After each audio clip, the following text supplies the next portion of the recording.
All right.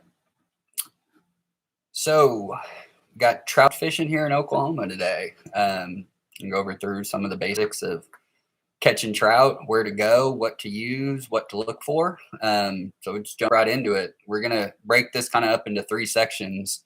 Um, we're going to talk about fishing with bait, then fishing with artificial lures, and then we'll finish with um, fly fishing equipment and bugs to pick through.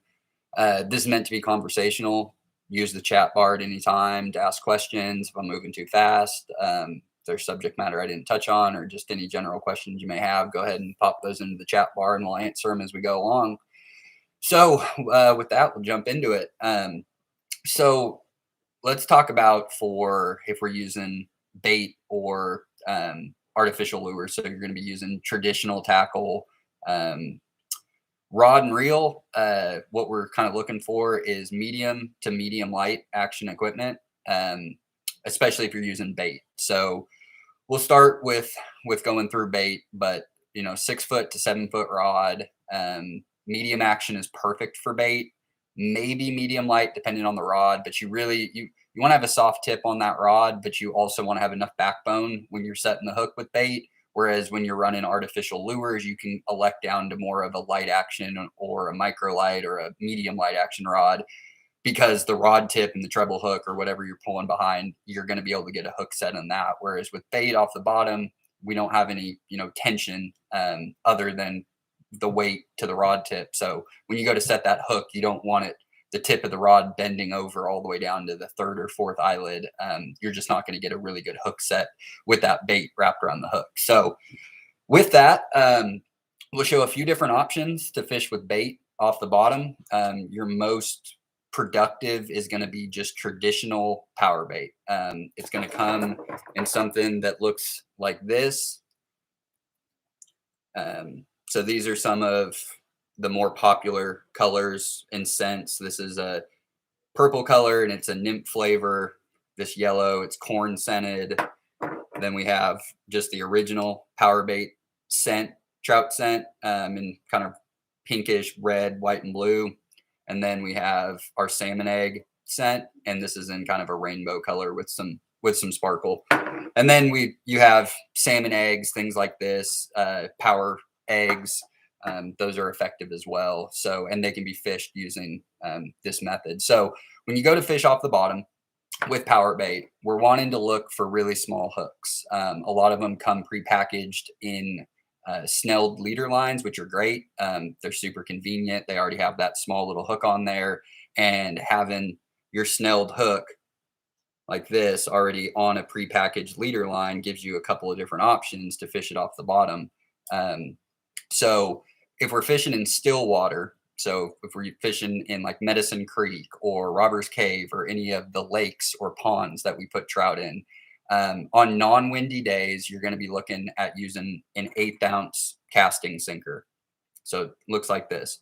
On the windier days in still water, this is a 1/4 ounce. You might get up to this, maybe even a 3/8 if it's really windy.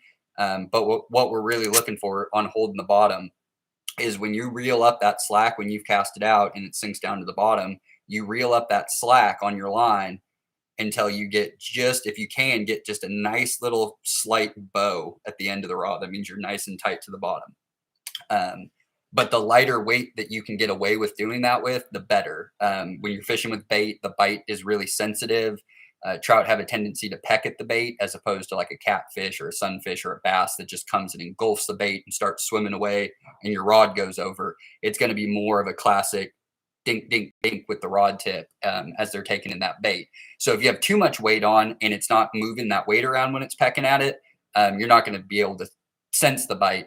And then vice versa, if you're using too light of weight and the wind is really blowing or there's some current and it's bowing your line from your rod tip and you're not tight to the bottom, you're also going to miss a lot of bites. So really, when you're fishing off the bottom, the most important thing is making sure that you have the appropriate weight where it's just light enough that you're going to be able to sense bites and it's just heavy enough that you can hold the bottom.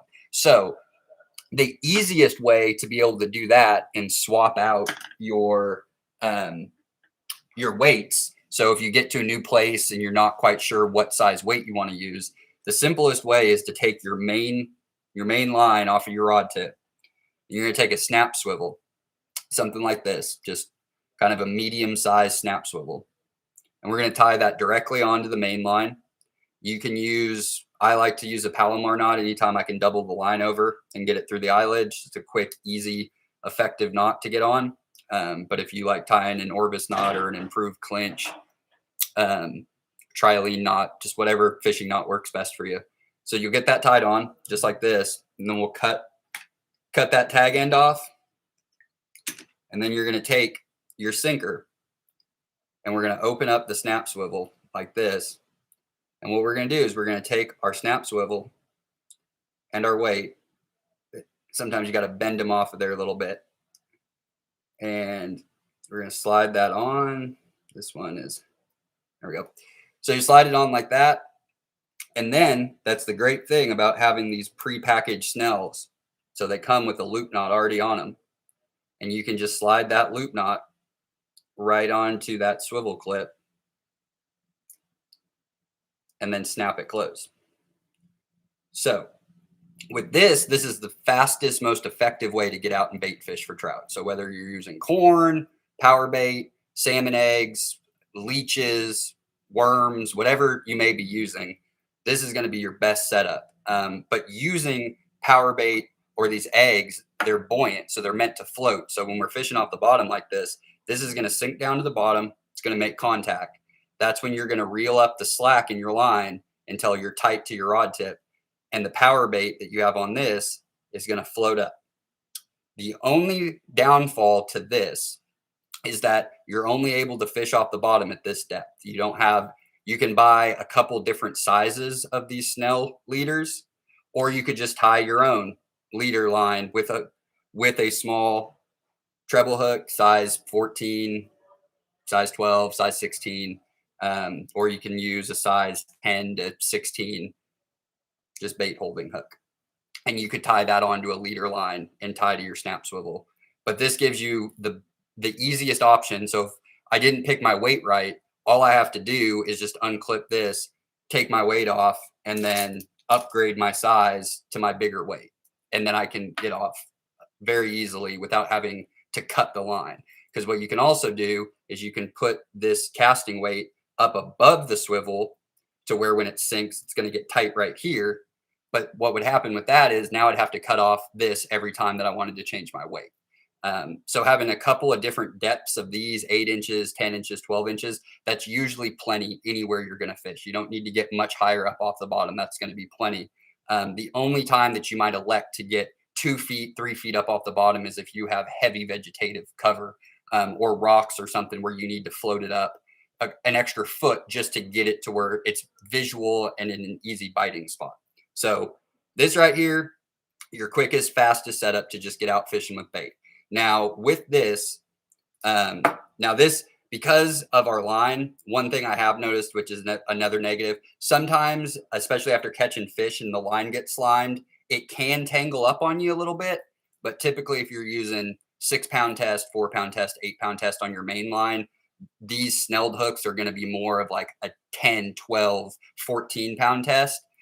They can get wrapped up, but you just kind of have to play around with it until you get the right combo. But that's probably the biggest drawback of this is you can get twists in this occasionally.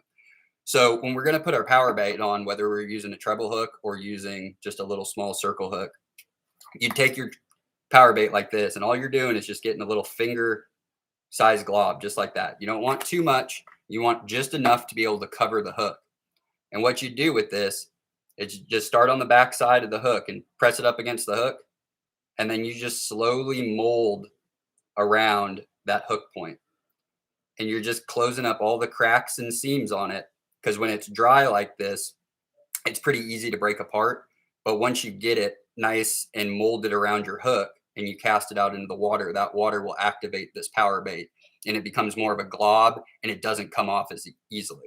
So this is what you'd be looking for. Just a little teardrop shape around your hook, set up like this, sits off the bottom, floats up.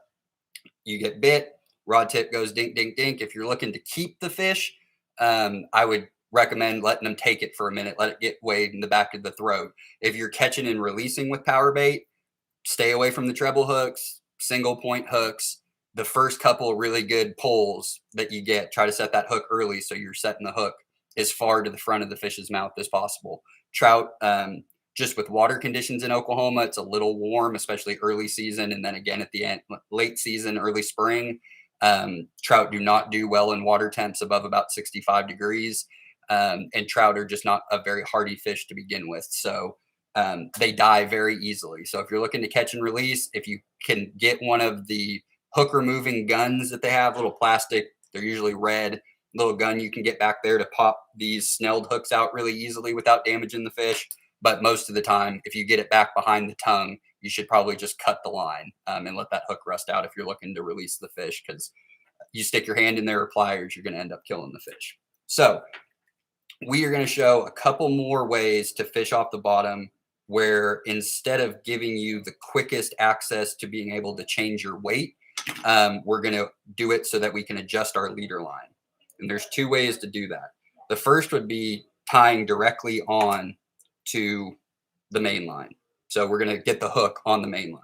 So what you do first is you take your weight. So I'm going to use the 1/4 ounce weight on this one. But again, we're looking, if you're in still water, if you can use an 1/8 ounce, that's pretty perfect on a non-windy day. Start getting up into the windy days, 1/4 ounce, maybe 3/8, 3/16, just up in that weight a little bit. So what you're going to do is you just put this on the main line, just let it hang there, come back to the tip of your main line.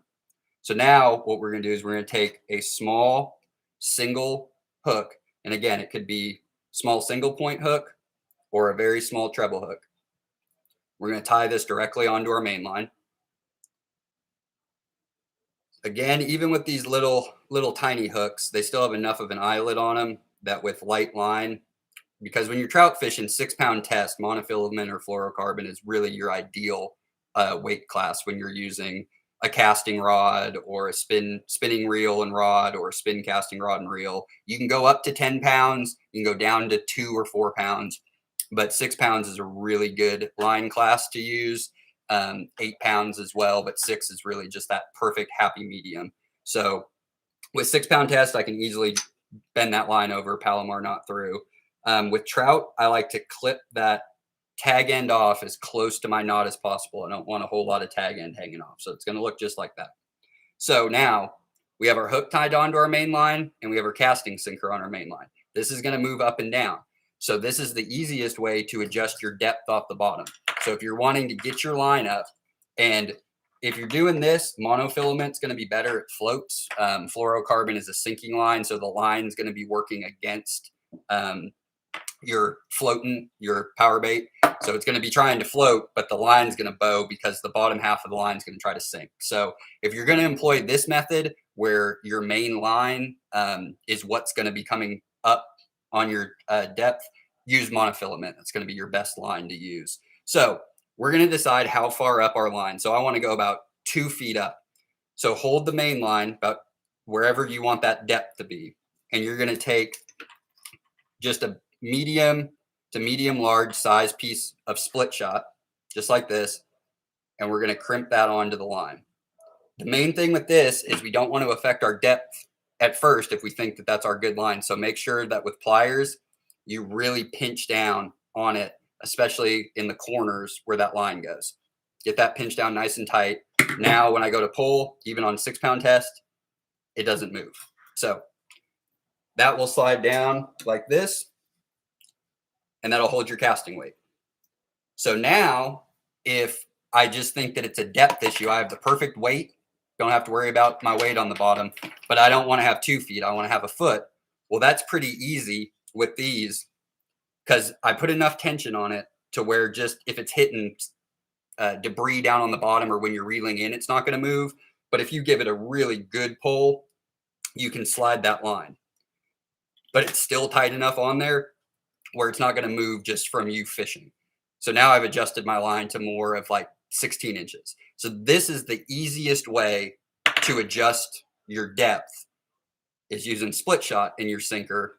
Whereas if you wanted to adjust your weight quicker, if that's more what you're worried about, if you're maybe fishing in a river that had some current or it's a super windy day, then you might elect for using your snap swivel so that you can adjust and switch out weights the quickest. So there's one more way, and it's going to be kind of a hybrid of the two that we just did, and it involves using those prepackaged Snell lines. Because again, it's a great leader line. You get about 8 to 12 inches, depending on the pack that you buy, of really strong leader. So it can withstand a lot of bottom debris and get nicked on things. So sometimes not having your main line be exposed to more debris and structure when you're reeling in or casting out to and casting in, you can take our snelled one, pop this off of the swivel that we used, and you would take this. So we're going to connect this directly to our main line instead of using the snap swivel. So what you do, again, we just take our casting weight, put that on the main line, slide it up, leave it alone. Then take the end of your main line, tag end, double that line over just like this, and you're just going to tie an overhand knot, making a simple loop knot. So just like that. So now, and we're going to cut the tag end off of that, but now the end of our main line is identical to the end of our snelled leader line.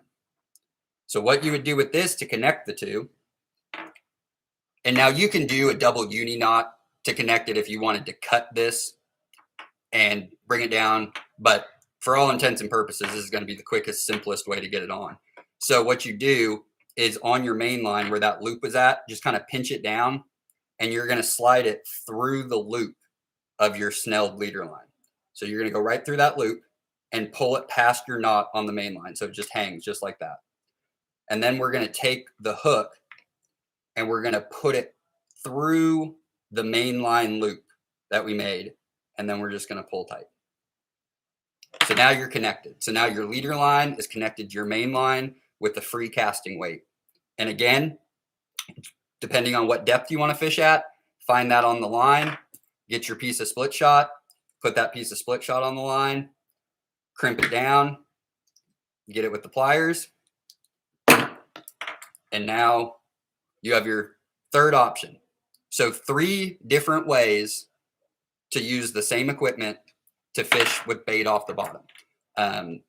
This one is just if these little prepackaged leader lines, sometimes if you don't have access to bigger retailers or you're not ordering equipment online, you might go into a bait shop and the smallest hooks that you can find for trout are only on these prepackaged Snell leader lines. Now you could cut that off and just keep the hook. But like I said, you get a nice strong leader. And in most cases, the first example that I showed of using a snap swivel and putting this in with your weight is plenty. Wherever you go in the state, you're not going to have problems catching fish with that. But if by chance you think you need to move your depth around, then connecting your hook either to your main line or connecting your leader snelled hook to your main line and then using a piece of split shot with your casting weight just free on the main line is going to give you the quickest opportunities to adjust your weight without having to retie. So all these are just so that you don't have to retie on. Now, also, you might see things that are sold like this, where these are pre-packaged, pre-made with the weights, with the instructions on the back. And essentially you're setting this up where you're just tying your main line to one of these and it's doing the same thing. But you might see these sold by Berkeley with their Power Bait brand. And these are effective as well, and they're just prepackaged. A little bit longer leader, and the line is a lot lighter on this. So these are like 4 to 6 pound test, whereas most of your other standard trout leader lines are going to be 10, 12, maybe even 14 pounds. But those are a couple of options for bait. And again, using Power Bait, just a little dab around, and you just want to mold it in a teardrop shape around your hook point. Yeah, and you can, if you want to catch and release, good point from Will Green, just go ahead and pinch those barbs down. Or if you can buy barbless hooks, you can usually fight trout pretty good. The way their mouth is shaped, having a barbless hook in there, there's a lot of meat to grab onto, whereas with sunfish, they have kind of the film on the sides and up around. So without a barb, it's very easy for that hook to fall out of that film. But with trout, you're typically hooking in to a much more solid piece of their mouth. So barbless hooks, you have a little bit more control over the fish. But it's just a way that if they do gut it or something, and you can use a little hook removing gun or small forceps to get back in there, it's just easier to not kill the fish. So if anybody doesn't have any questions with bait, that's kind of the overview of bait fishing. Super simple. Everything fits into a little pack. This is all I have for it. So this will fit into your hoodie pocket, into a small pack, or you can, in most cases, you can fit this in the back pocket of your jeans. So it's great if you're going to a lake, you want to move around, you don't really need to take a bunch of gear to go bait fishing. For casting purposes with using bait, if you're fishing in a lake, because trout aren't native and we have to stock them early in the season, November, December, you're going to want to focus your efforts on lakes, especially in ponds, where those fish are stocked at, which is going to be the boat ramps. So like at Perry Triple C, for example, there's 2 coves directly adjacent to the boat ramp, and there's a point straight across with a big flat on it. That is the best fishing on that lake early season, and it remains that way throughout the course of the season. And as you get into January and February, enough fish have been stocked that the eastern side of the lake is going to hold more fish. But you'd be looking to cast your power bait back in those coves, especially as the water temps kind of warm up midday. Those fish kind of move in shallow, looking for food. And then the flats that go around those points that fall out into the river channels, casting to where those drop-off areas are right along that flat is what you're looking for. Same thing, Watonga's currently closed down this year.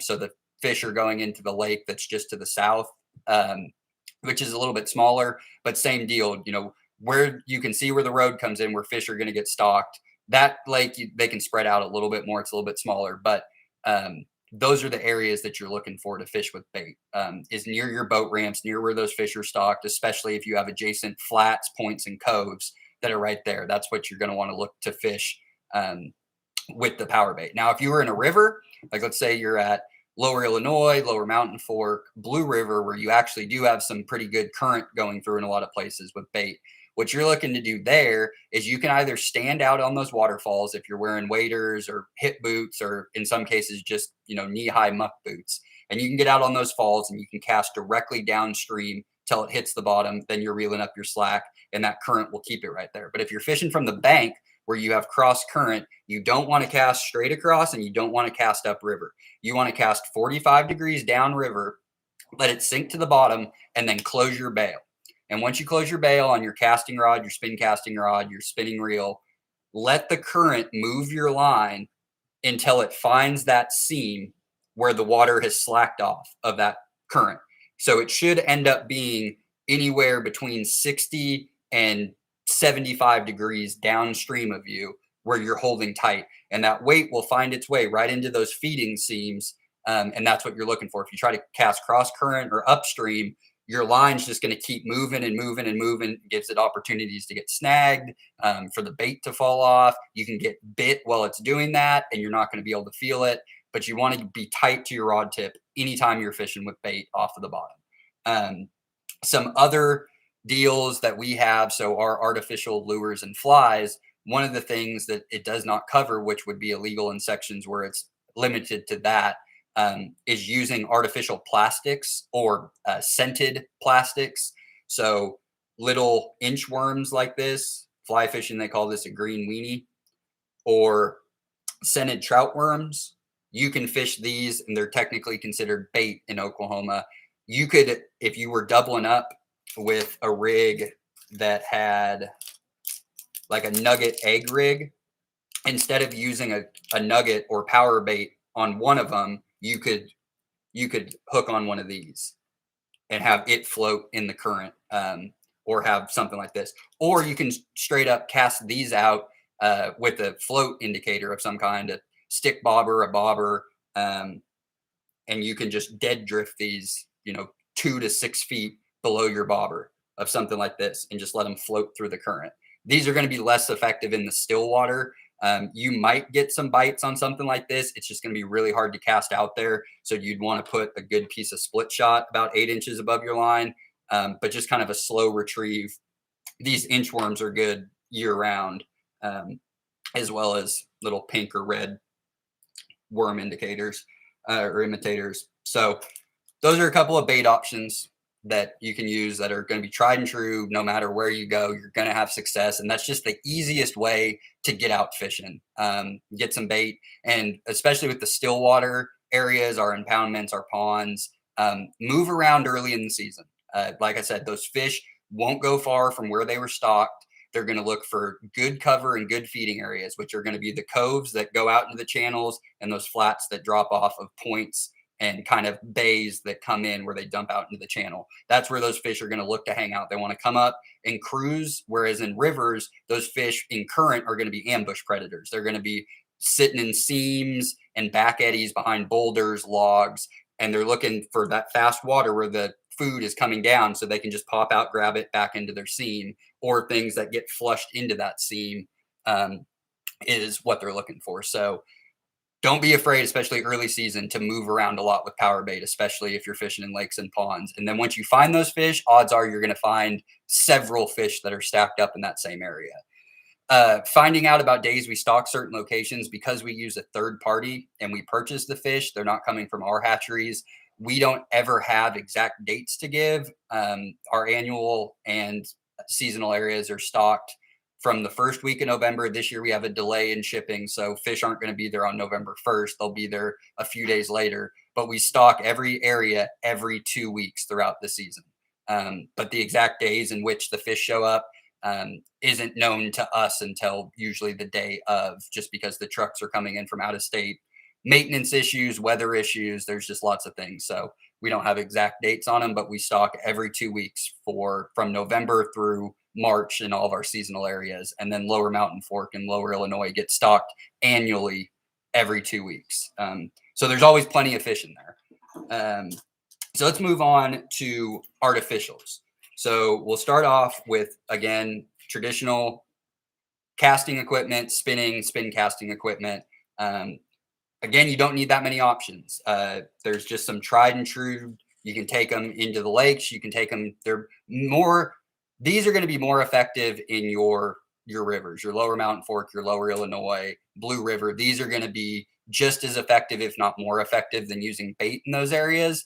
And they're going to be hit or miss on your lakes and your ponds. If those fish are super active, chasing around, if you have hatches going on, if they've got bait fish blocked up, then using inline spinners, spoons, slabs, and then super dupers.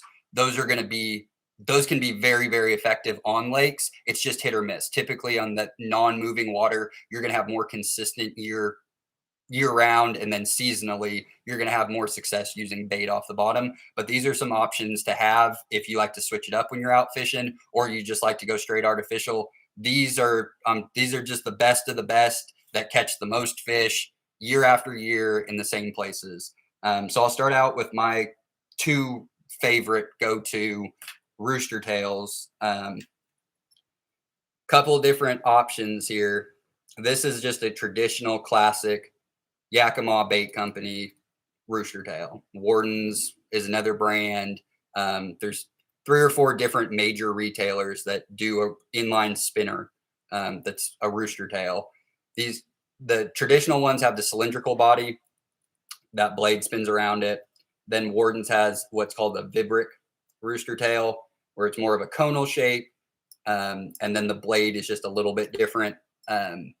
But this is just going to give off a different sonic signature in the water than what the round body was. But these colors, they're usually packaged. It's called frog or frog in hammered plate. If the blade itself is like a hammered nickel, it'll have kind of a honeycomb shape on the blade.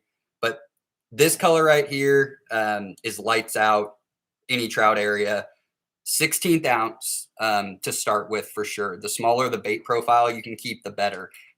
If you need to get down deeper, if you're fishing in current or deeper water, use a piece of split shot 8 inches above where you're tied on your main line. With these, you're just going to tie directly onto your main line. No need for a snap swivel because you want that blade spinning. So if you put on a snap swivel, that gives action to lipless baits or even jerk baits, crank baits that you want to extra wobble on. With these, you want to have good tension to the eyelid from the tip of the rod, because that's what keeps the blade spinning. If you put it on a swivel, it won't swim right. It's going to be going up and down. You're not going to get enough tension to spin that blade around the body. So that's something to keep in mind. Don't use snap swivels with your Rooster Tails, because you need that blade to spin. The other two in this color, it's a brown color. It's packaged. It's called Grasshopper in most cases. This one's a 16th ounce. This is a 6th ounce. They come in 1/8 ounce, 1/4 ounce, but I don't like to get any bigger than this 6th ounce. You can't really find them in 32nd ounce.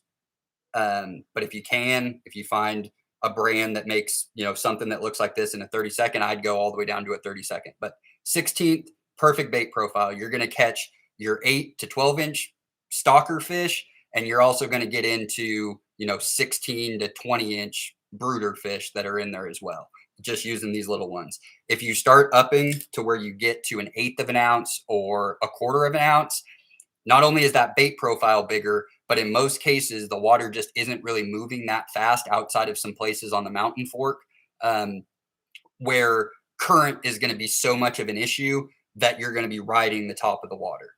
Because ideally in a lake, you're going to cast it to a fixed point where you want to cast parallel with the bank out to a point. And when it hits the water and you snap your bail, let it sink for a second or two so it can kind of get down to the middle of the water column. And when you go to reel, give it just a quick rod, almost like a hook set, snap that wrist on the rod tip, and you'll feel that blade spinning. So with these, you don't want to be using like a heavy action rod or even a medium action rod. Some of them, especially like an ugly stick or some of like the Zebco rods that they have, they're just really, really thick all the way up to the rod tip. And you don't have that action from the top eyelid. And so it's hard to get that blade spinning. If you use a light action rod, a medium light action rod, a micro light action rod, the rod's going to bend with this because it's going to get the tension. And if you do a quick little wrist snap, that'll get that blade spinning for you. And you should feel as you're, just a slow, steady retrieve with these. You don't want to burn them through the water. You want to reel just fast enough that blade keeps spinning, and you'll feel that on the rod tip the whole way. It'll be a steady pulse all the way in. If you don't feel that, either you didn't get the blade spinning, but more than likely what happened is the line got wrapped back around the treble hook, or the blade got misplaced and somehow got into a position where it can't spin. So if you don't feel that, burn it in. Sometimes you can give it a couple of wrist snaps and it'll get that line out of there and fish. But you want to feel that tension with the rod tip and just a slow, steady retrieve in. But this is what I start out with, this little Vibrick frog in 16th ounce. This is what I'm going to start with anywhere I go. If I'm not getting enough bites with this, I'm going to switch over to the Grasshopper color. And usually one of these two anywhere I go, especially if it's Blue River, Mountain Fork, Lower Illinois, where you have some moving water, lots of ambush points, you can fish this. And with these, you don't want to cast downstream. It's the exact opposite of bait fishing. You want to cast no more than 45 degrees cross current, so across the fast moving water. You want to cast 45 degrees upriver, and the second that thing hits the water, snap the bail shut, give it a little rod pop, and then you just want to keep tension just enough to keep the blade spinning and run it, and it's going to hit the backside seams and eddies. That'll be your first bite strike on that. Then it's going to whip through the fast water, and right as it gets to the end of the fast water and it hits the inside seam, the one closest to you, that's where the majority of your bites are going to come, right on the backside of the current in the backside seam or on the front side seam. And then in some cases, if there's a tail out or some type of back eddy on the other side, on your side of the current, you might get some to chase. They might hit it in kind of that slack water if you got their attention. A lot of times you'll just see the fish follow it all the way into the bank, not be sure, it doesn't bite, goes back in. So you're looking for that reaction right as it's coming towards that fast moving water. Those fish have a split second to decide whether or not they want to eat. And these two colors just do a great job of imitating so many different food sources that those trout are going to see in the water. So these are very natural, non-intrusive, good body profiles to just pick up a ton of fish that maybe have seen too much power bait.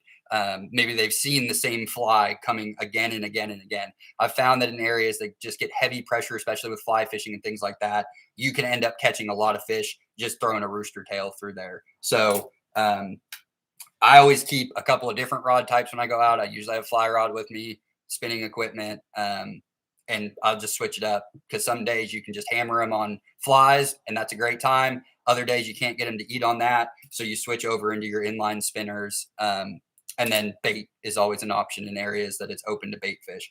But some other kind of tried and true colors that you have success with: bright oranges, whites with gold flashers. I like gold flashers more so than silver. Typically have more success with gold or nickel or bronze plated spinners as opposed to more of a silver spinner. Doesn't mean you won't pick up fish, but blacks, whites, browns, greens, really base level colors. You'll see ones that might look like this, where you have a gold body and it's metal, and then you'll just have the rooster tail off of the end of it. These will catch fish. Then you'll have ones that might have like a little bug on the end of it. So just like this. And again, you have, a bronze body, bronze blade, something like that. Those, if you just keep, you don't need a box this big to keep all your rooster tails and spoons in. You can get one of the little just pocket size tackle boxes. And if you keep few 6th ounce, few 16th ounce in these two colors especially, and then your blacks and whites, maybe a bright color or a rainbow trout colored. I think I have an 1/8 ounce one, like a rainbow trout pattern like this. This is an 1/8 ounce one. This is going to be a little too big. This is more for fishing for some big fish and in lakes and states that will have them. Not to say you won't catch fish on the 6th ounce and the 1/8 ounce. You're just limiting the fish that you can catch. It's just a bigger bait profile. So you're really only targeting a handful of fish that are going to be in any given body of water that really are going to be keen on attacking that bait size profile. So some other artificial lures that are also effective, your Castmaster spoons. So Castmaster spoon, unlike a traditional concave spoon, this is a shaved piece of metal. You could use a snap swivel with this, or you could tie directly to your main line. And with these, you're just casting out, again, trying to stick in that 16th ounce to 1/6. You're going to get a bait profile that is about that big. So fingernail, not even to the knuckle. So 1.5 inches, maybe even a 2-inch bait profile, but not much bigger than that. 16th ounce, you'd cast this just like you would if you're on still water. Pick a spot, cast to it, give it a couple seconds to sink. Few, slow, steady retrieve. With these, because of the spoons and the erratic wobble, you might reel, give it a couple of rod pops, and it'll flutter up and flutter down. And sometimes you can get fish to bite it on the fall. But these are effective, catch lots of fish.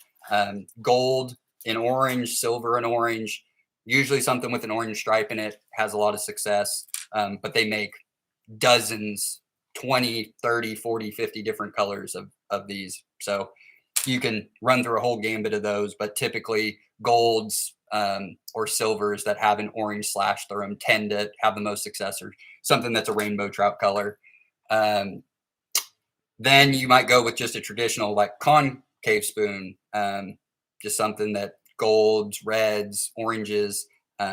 Little Cleo, the brand, they make great trout fishing spoons, 16th ounce. Again, you're looking for things. They're going to be a concave spoon, but they're going to have color patterns like this. And the gold plated on the back, and then on the front with half gold, half orange. Those are really good for picking up trout in both still water and moving water. And then we have our super dupers. Super dupers are a little bit more difficult to fish because they are very light. Even the 16th ounce, they fish different. So if you haven't fished them before, you're going to cast these out. You probably need a piece of split shot on them no matter where you fish, just because that water goes through the bended metal and it just gives it a flashing motion. So all it's doing is this. So nice, slow, steady retrieve. It's just doing this and flashing, just like any darter or shiner, just bait fish that are going to be in the water.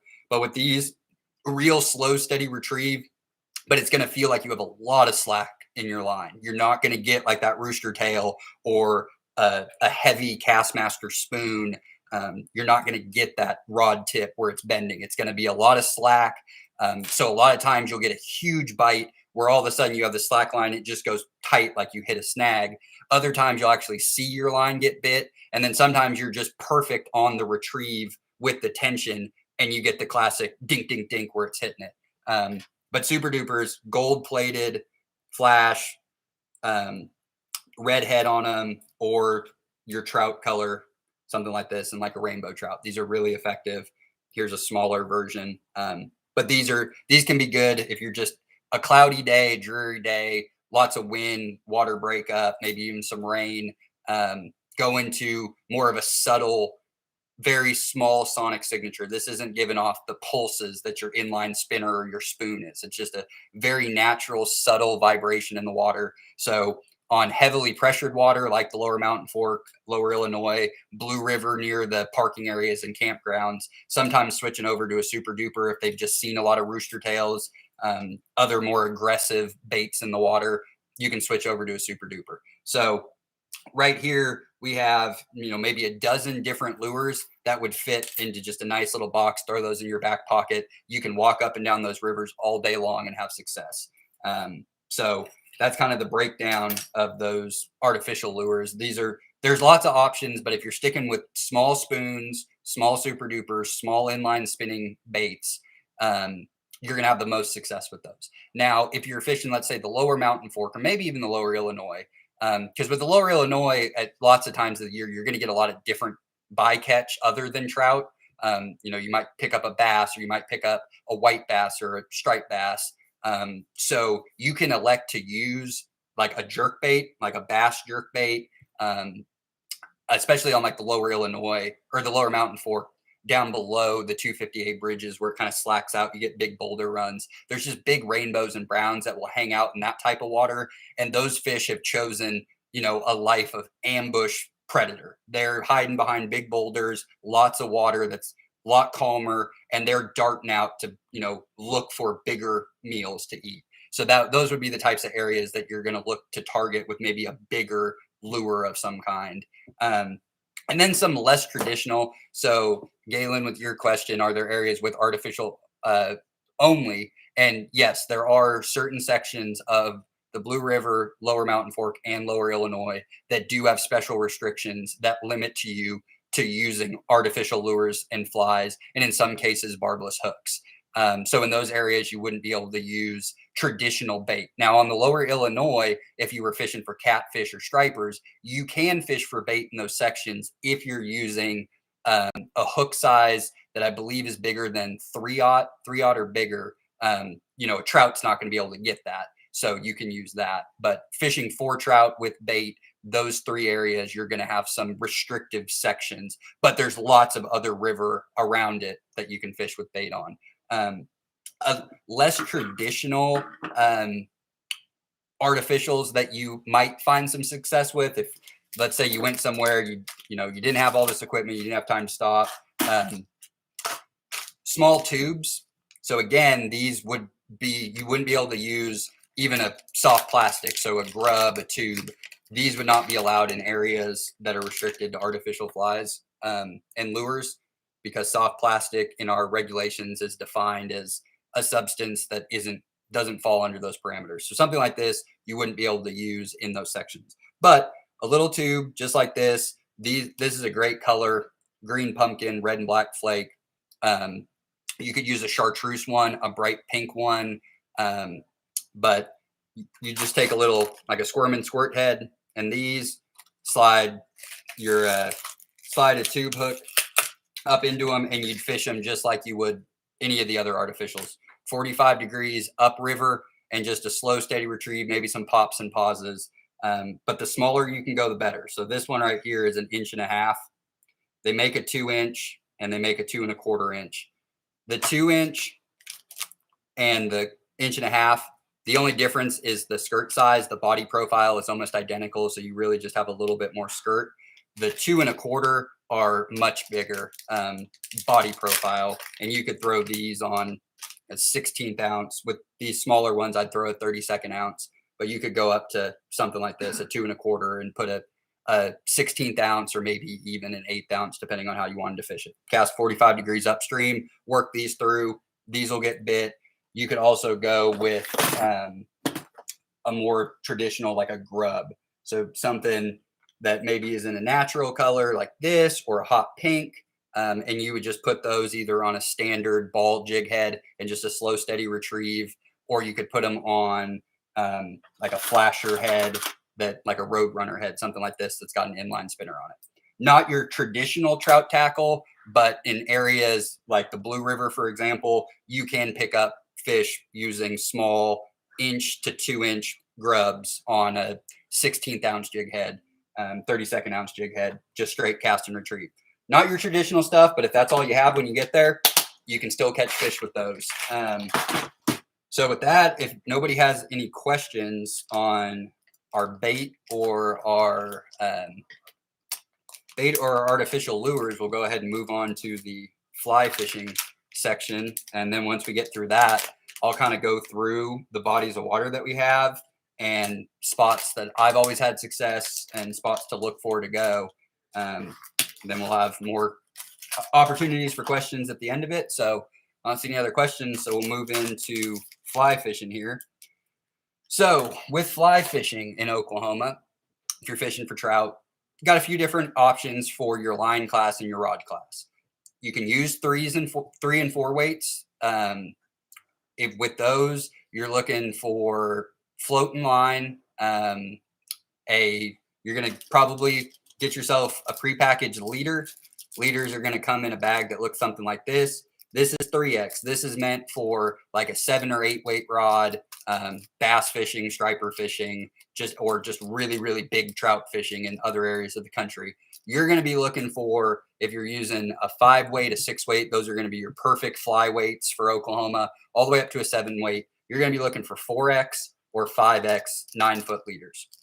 You put that on your floating fly line, and then you probably put a foot or two of either 5X or 6X tippet on it, just so you have some chew line for your bugs.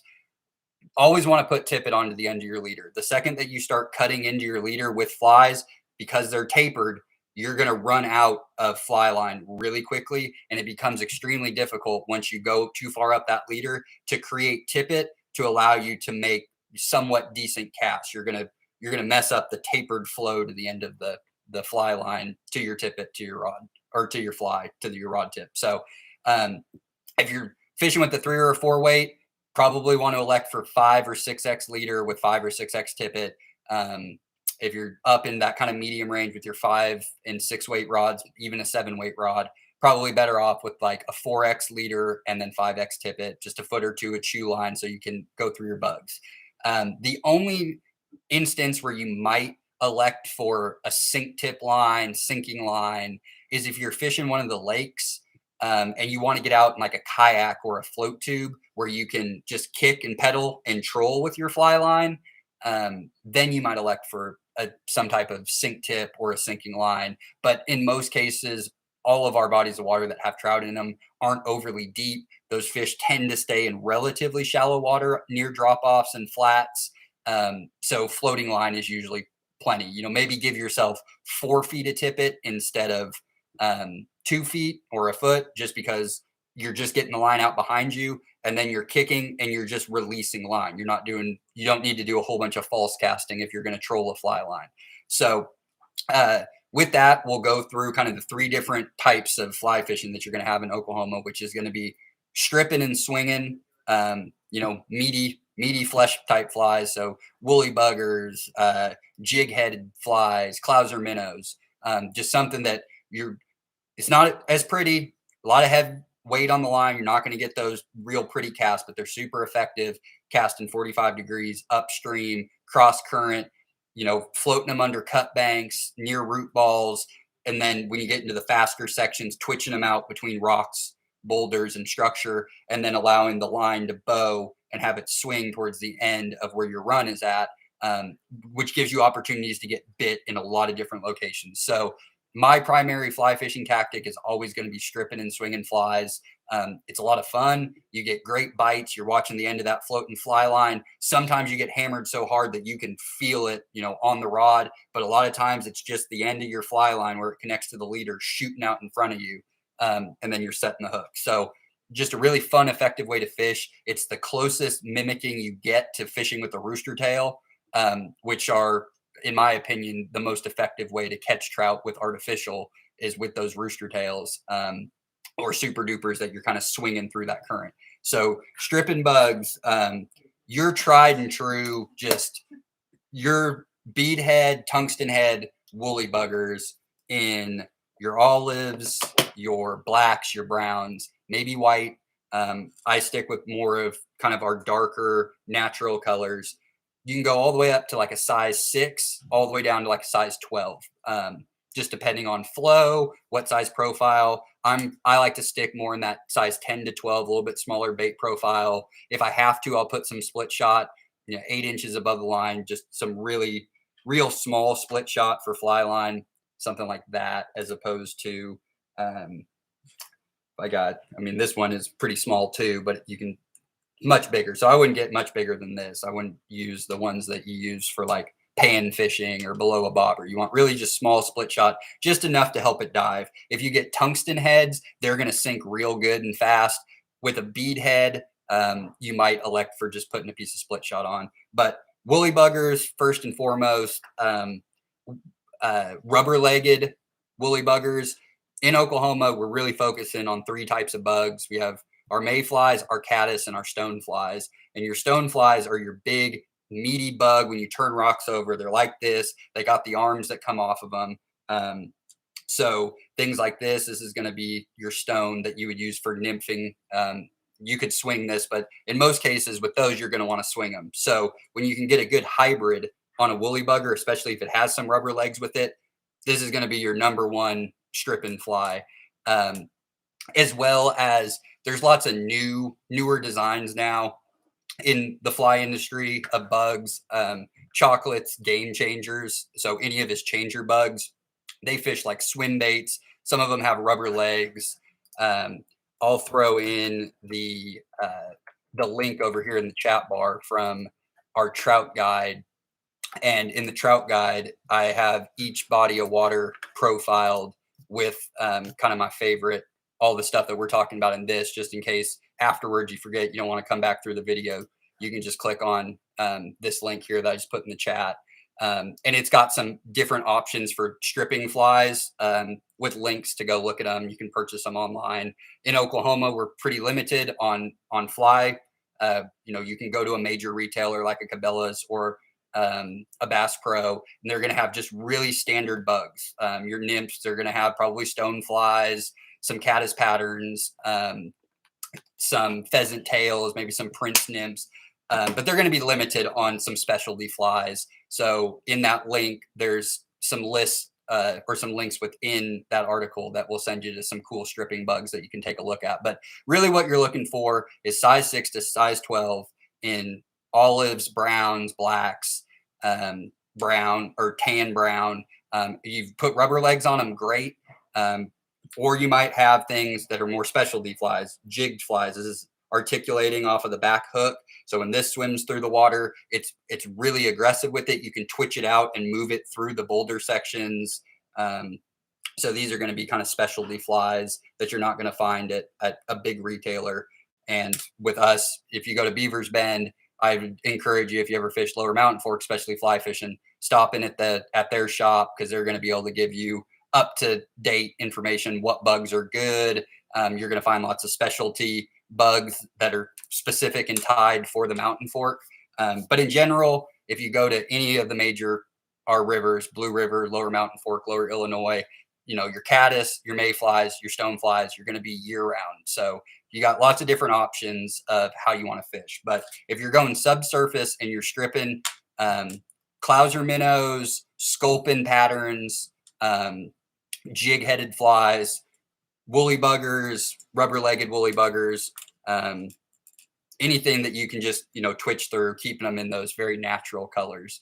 But fishing those 45 degrees upstream, and unlike typical fly fishing where you're making upriver mends to either present a dry fly or a nymph where it looks more natural, with these, we're eliciting reaction bites. So we want movement out of our bait.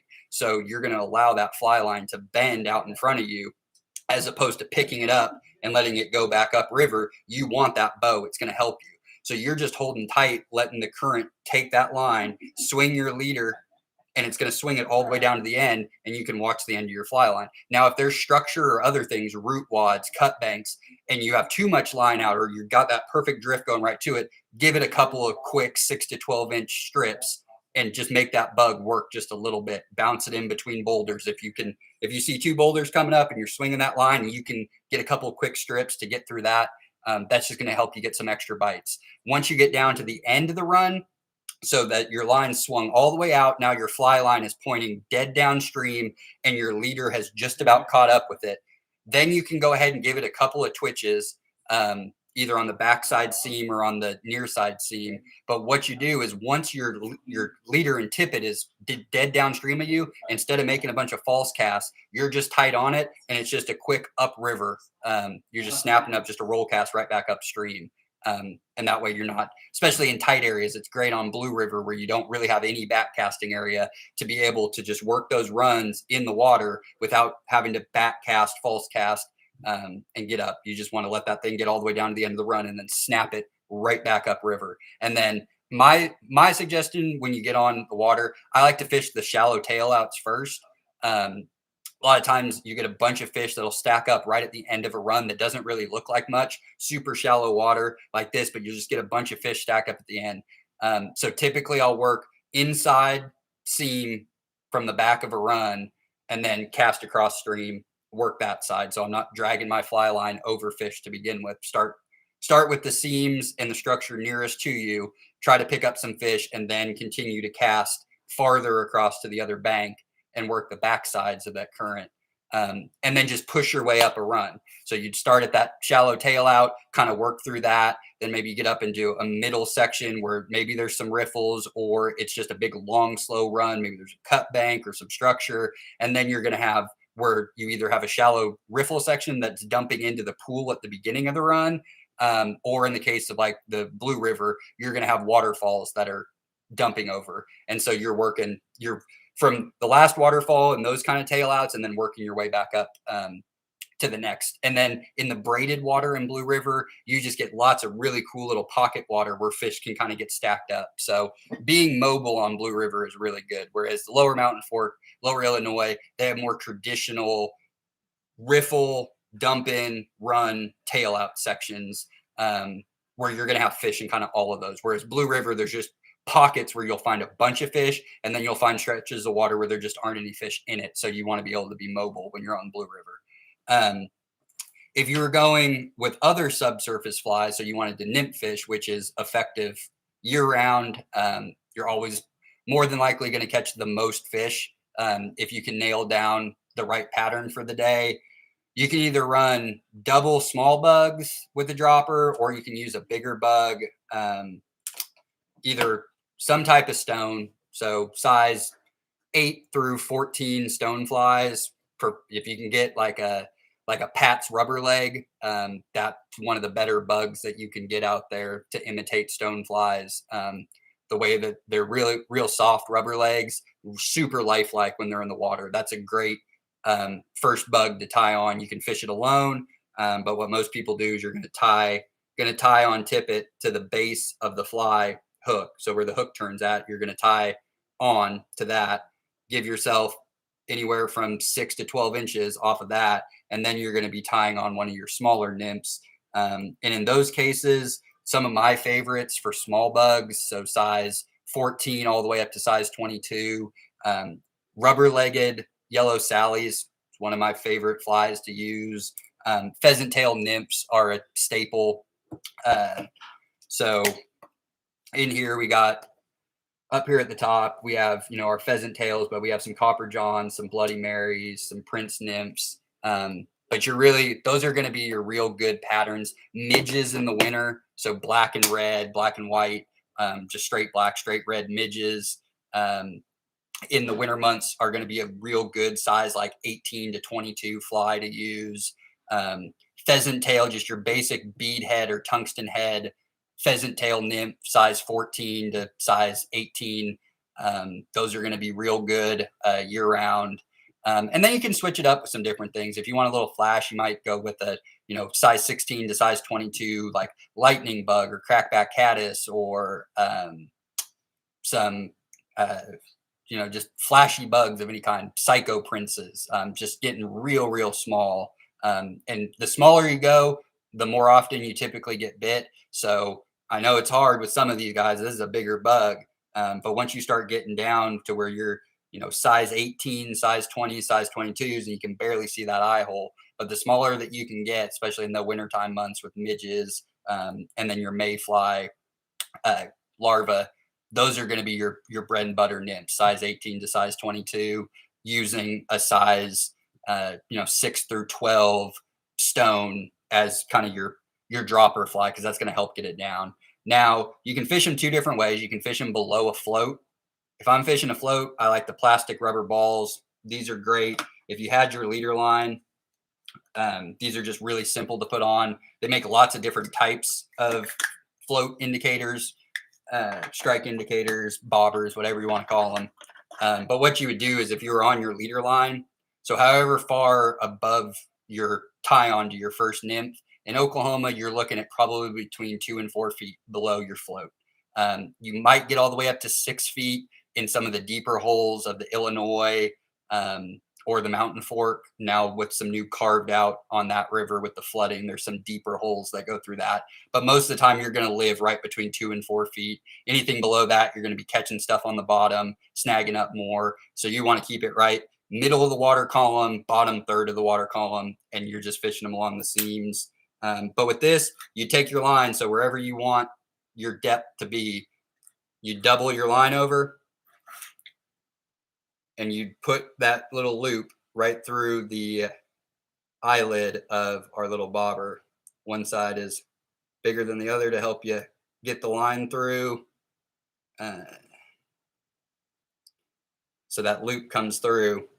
And then all you do with that loop is you just pull the indicator through it and then pull tight, and it sits on your line. These are the easiest ones. They're super easy to get off. They're super easy to adjust.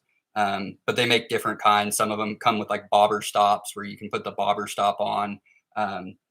Because with bending over your line, if you get too far down into your leader, where that line's really susceptible to bending, you can kind of put kinks into your line. The farther up your leader line, so if you're nymph fishing, you don't need very much lead, or you don't need very much tippet, maybe just 8 inches, 6-8 inches, just so you can tie on that first bug so you're not eating into your leader. And then 4 feet up from that, 2 feet up from that, the leader is going to be thick enough that when you put it on this, it's really not going to kink out the line. But they make specialty indicators where you can put a stopper and then you can move those stoppers up and down to adjust the depth. I find just as much ease with doing this. And if you're using floating line, especially if you're not using like tungsten heads or really heavily weighted nymphs, you can fish without an indicator. You're just going to cast 45 degrees to straight cross current and just keep upriver mending. Try to keep a straight line with your bug, because without an indicator, again, it's like strip fishing. You're looking for the end of the fly line where it connects to the leader to give you some indication of a bite, whether or not it shoots straight, or if you're good enough tension, you're going to feel it, but you're really just watching the end of that fly line if you don't want to use an indicator. But the benefits of an indicator are if you get really good, just steady current through, this is going to float right along. Where this becomes a little problematic is if you get it back on the back side of current and that current's trying to just fly your line through there and you're constantly trying to make upriver mends. In those instances, it's easier to do that without the strike indicator on. So if you want to fish kind of back slack or back seams on fast current, you might elect to take that strike indicator off and just kind of tight line that line on the backside by making upriver mends. So those are a few different options. But again, anytime you're looking for your caddis imitators, your stonefly imitators, and your mayfly imitators. So standards are going to be your pheasant tails, your midges, your prince nymphs, and then your stonefly bugs. Or if you stick in those, you're going to catch fish all the time. Now, the other ones that you can use if you're having a real rough day on the water with the fly rod and they just don't seem to be wanting to eat anything that you're trying to match a hatch with, that's when you switch over to the day savers, which are going to be your San Juan worms, your green weenie.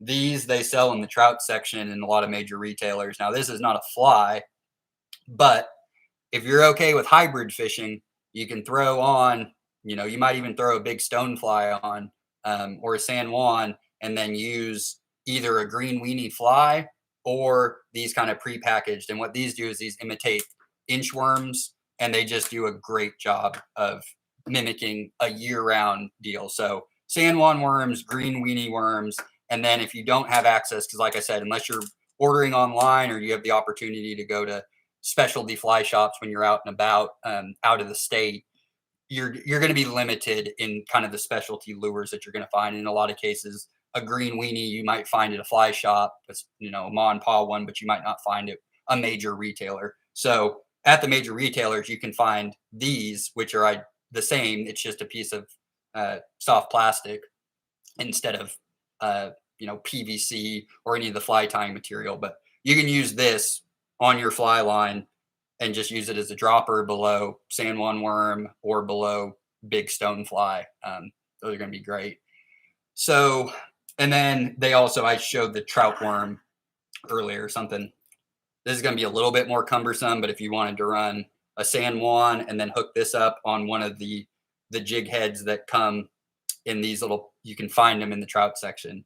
And some of them, they come pre-rigged with the heads, but you could slide this onto the head instead and just double worm it. But those on rough days, those will be game savers to at least pick up some fish. So always good to keep some egg patterns or some worm patterns in your fly box for nymphing if it's just a down day, and that happens. So switching over, especially to like a green weenie or these little inchworm imitators, these are really going to help you pick up a lot of fish on those days. Now, like I said, you could float this, you could fish this both with a fly rod, or you could fish it with with traditional tackle and tied on below a float, or with a fly line, you could cast this out and not use a strike indicator. With a traditional tackle or casting equipment, you're probably going to want to put a stick bobber or round bobber just so you have weight on your line. Otherwise, this is like 1/64th ounce. You're just not going to be able to cast it. So with this, if you're using traditional or spinning equipment, throw a bobber on. But if you're fishing with flies or you're fishing with a fly rod and fly line, you're going to have more of an opportunity to fish it a couple of different ways, either by itself, as a dropper, under a float, or by itself. So good option to have.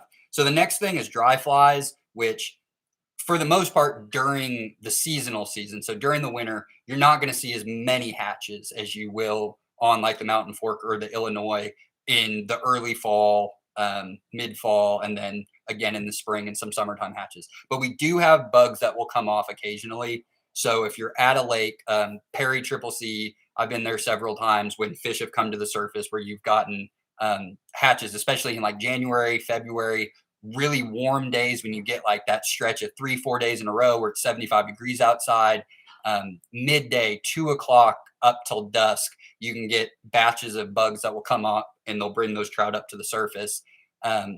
With those, again, mayfly patterns are always really good. Something really small, your dun patterns, your blue wing olives, things like this. I really like yellow body, little purple flash in it, size 16, size 18 bugs, ones that are real small to see. Just something like this. A lot of times it's not so much the color, especially on that still water. It's really just you want to get as small as you possibly can. And a lot of times you get a lot of rises that are coming up and you can't even see your bug on the water. Make sure you have floating if you're going to go with the dries, especially soft tackle flies that don't have foam bodies or floating type bodies, just to kind of keep them sitting up. And again, you just watch the end of your fly line. So that floating fly line sitting on the water connected to the leader, and you kind of have an idea where you landed your bug down on still water or even in moving water. If you have a bunch of fish coming up, especially towards the end of runs, tail out sections, real small. Your caddis, you're probably going to be between 14, 16, maybe 18, little elk hair caddis, olive bodies, yellow bodies, tan bodies, brown bodies. I usually stick with olives or grays, and then with the mayflies, going with kind of a yellow body. And then, at Blue River, we got cold this year. So this next week is probably going to shut it down as far as like terrestrial bugs that you may have. Some years we stock in Blue River and it's still warm well into November, so you can go with dries where you have size 14 to size 18, maybe a size 12, size 8. Well, with these big hopper bugs, rubber-legged hoppers, things like that, you might go up to a size 6, size 8. But you can go with little ants, little uh, stimulators, something, let's see.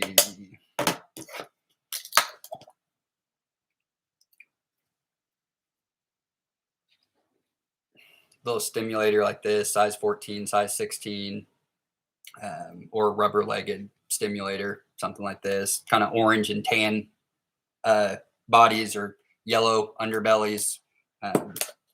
You can get away with those. And then obviously on Lower Mountain Fork and Mountain Fork, when you're in the summer months, you have the terrestrial bugs. Then you can go floating on the top with ants and hopper patterns. But typically during the winter, you know, unless we just have a real warm fall into the winter, typically you're probably during the seasonal November through March, not really going to get a lot of terrestrial type action, but always keep a few dries like that. And then again, if you see fish rising, you know, you're looking for those mayflies and caddis hatches that you can get, but you want to go real small. So most of the time during the seasonal fishing in the winter, you're looking to strip flies and swing them, or you're looking to nymph. But keep some real small, size 18 to size 22, just mayfly and caddis patterns. With the caddis a little bit bigger, mayflies go smaller. Try to get to the 18 to 22 size with your caddis. Probably 14 to 16 is a really good happy range for those. So with that, that kind of brings us through everything as far as talking about the tackle and equipment. If anybody has any questions for that, I'll just start into kind of going over the areas that we have and kind of my tips and tricks for going to those areas. Like I said, we really don't have that much equipment here. Like I said, if you're getting into fly fishing, things like that, you're looking for just a few bug patterns. Having just a few small size 16 to size 22 dries and your caddis and your mayfly patterns. So you know, good ones are blue wing olives, dun patterns, and then your elk hair caddises, things like that. And with your artificial lures, really, Rooster Tails typically get it done. Like I said, these two right here are, I've very rarely run into any issues when I've been on Blue River, Lower Mountain Fork, or Lower Illinois running these. One of these two typically gets dialed in, and I just use the same thing for the rest of the day and catch plenty of fish. And then if I have to go to something else, I'm probably going to a super duper. But having a couple of spoons, couple of little Clio spoons or concave spoons, couple of Castmaster spoons, couple of super dupers, and a couple of Rooster Tails fit into a little box, and you're good to go. You can even get it to where you can put your bottom fishing in with those same deals. And then for fly fishing, you know, you can fit everything into just one fly box. And that's even just going to a basic major retailer where you can just get your standard stone flies and your caddis and mayfly nymph patterns, maybe a San Juan worm, salmon egg, something like that. That's really all you need. You're going to find success with one of those, especially if you have a green weenie or a San Juan worm in the box as well. If you can't get them with the nymph, with your larva patterns, your nymph patterns for those bugs, then switching over to the worm, one of the two will find success. And then stripping woolly buggers and jig-headed flies is going to do the same thing that your Rooster Tails are doing. So just a flyway to go as opposed to doing a spinning or a casting. But it's basically the same exact type of fishing. You're doing the same thing, mimicking the same thing. So that's, don't need a whole lot of equipment. So I'm going to go over kind of, you know, where to go. So if you're here in central Oklahoma, living around the Oklahoma City metro, even the Tulsa metro, and then the northern half of the state, Perry Triple C, we started as a trout fishery 5 or 6 years ago.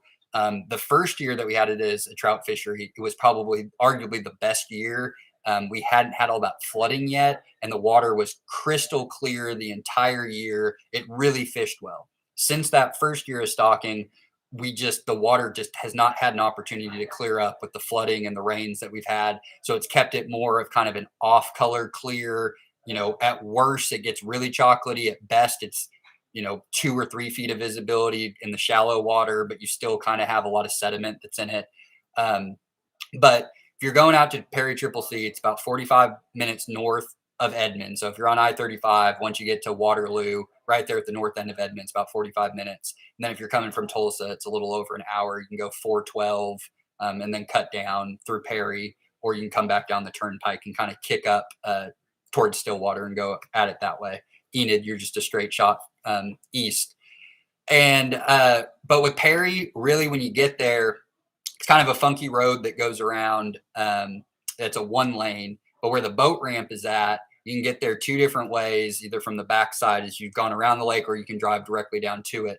But on that road that's right there, where the boat ramp is, the boat ramp's kind of facing off to the northeast side of the dam. There's a little cove just to the left that will hold fish, but really the cove to the right that kind of goes back to where there's an old creek bed that came in. That side right there, there's a big reed line that runs the bank all the way around, but it's been beaten down by anglers and park maintenance, so there's lots of casting spots through it. But early season, November, December, that's where the majority of those fish hang out. So running bait, power bait, just right there in that cove, or running super dupers. I've had more success with super dupers and spoons, more of a gold flash than I have with Rooster Tails. But I've caught fish with Rooster Tails in there. But I've typically had more success in those small coves and flats with super dupers and spoons. And that cove wraps around and it gets out, and it kind of has this shallow flat as it bends around. There's a big gazebo out on the point. And that bay that kind of runs in there is all real shallow, just really tapered from about a foot of water out to maybe 4 or 5 feet of water. And then it falls off into the channel. And typically you get a lot of good cruising activity across that flat. So that's a really good area just right there to fish. You get later into the season, January, February, March, we've had several stockings at that point. So just by de facto, there's more fish in the water. They've had an opportunity to kind of cruise the shorelines and spread out. That's when you start seeing more success on the dam and then on the eastern side of the lake. For fly anglers, straight across from the boat ramp where that gazebo's out on that flat, and then at the far eastern end where the road ends in the park, there's another cove that goes back into there that you need waders on to get through, but you can kind of walk the shoreline in the water around the reeds through that. Those are good areas to strip a fly, but that's where you get your hatches at. So January, February, warm days that I've been out there, I've had some pretty good rising fish action in both of those areas. But if you got out in a kayak or a float tube and you wanted to troll something like a woolly bugger, a carry special, and then just working in through the cove and then out around the point, and then probably cut straight back to the other cove nearest the boat ramp, and you can just troll that in just kind of a jagged circle again and again, and you pick up your limit of fish. Probably pretty quickly early in the season. And then later in the year, those areas are still going to hold fish. But Perry Triple C is a great area. It's close to the metro. It's got restrooms at it. Great place for picnics. Got lots of gazebos covered. You can rent out some of the areas if you want to throw a big party, barbecue. People ride their bikes. There's lots of things to do there for the whole family. So it's really good family oriented fishing spot that's close to the Oklahoma City metro. Currently Watauga is closed. We're doing serious dam renovations and construction on it. So we've drained the lake, but we're still putting fish up there in the lake that's just to the south of it. It's attached via an earthen dam, and it's right there behind the general store in Romano State Park. So if you frequent Watauga, or go up there for trout fishing, or think about going there for the first time this year, you'll want to park at the general store, and it's the lake that's right behind it. I'm sure there'll be signage set up there. Just you'll get to Watauga at the boat ramp if the road's not closed and the lake is dry. So that one's going to be a new one. We don't know anything because we haven't put fish in there. There's pretty good bank access around it. Again, they're more than likely going to stock it from the western side of the lake, the southern side of the lake. So that shoreline right there, if there's any points, flats around that, that's where you'd want to focus. I don't know if you're allowed to get in the water on it. They have paddle boats that they rent out, but I don't know if you can individually put a kayak or a float tube. But it's a really small body of water. So if you were fly fishing or if you wanted to get out in the water on a float tube or a kayak, just working the shoreline of that entire deal, it's going to fish kind of like a pond. That's how I would fish it and then if I was using bait, I'd stick to that western bank to start and then see if I see any type of drops or flats that go out to drops and work those areas.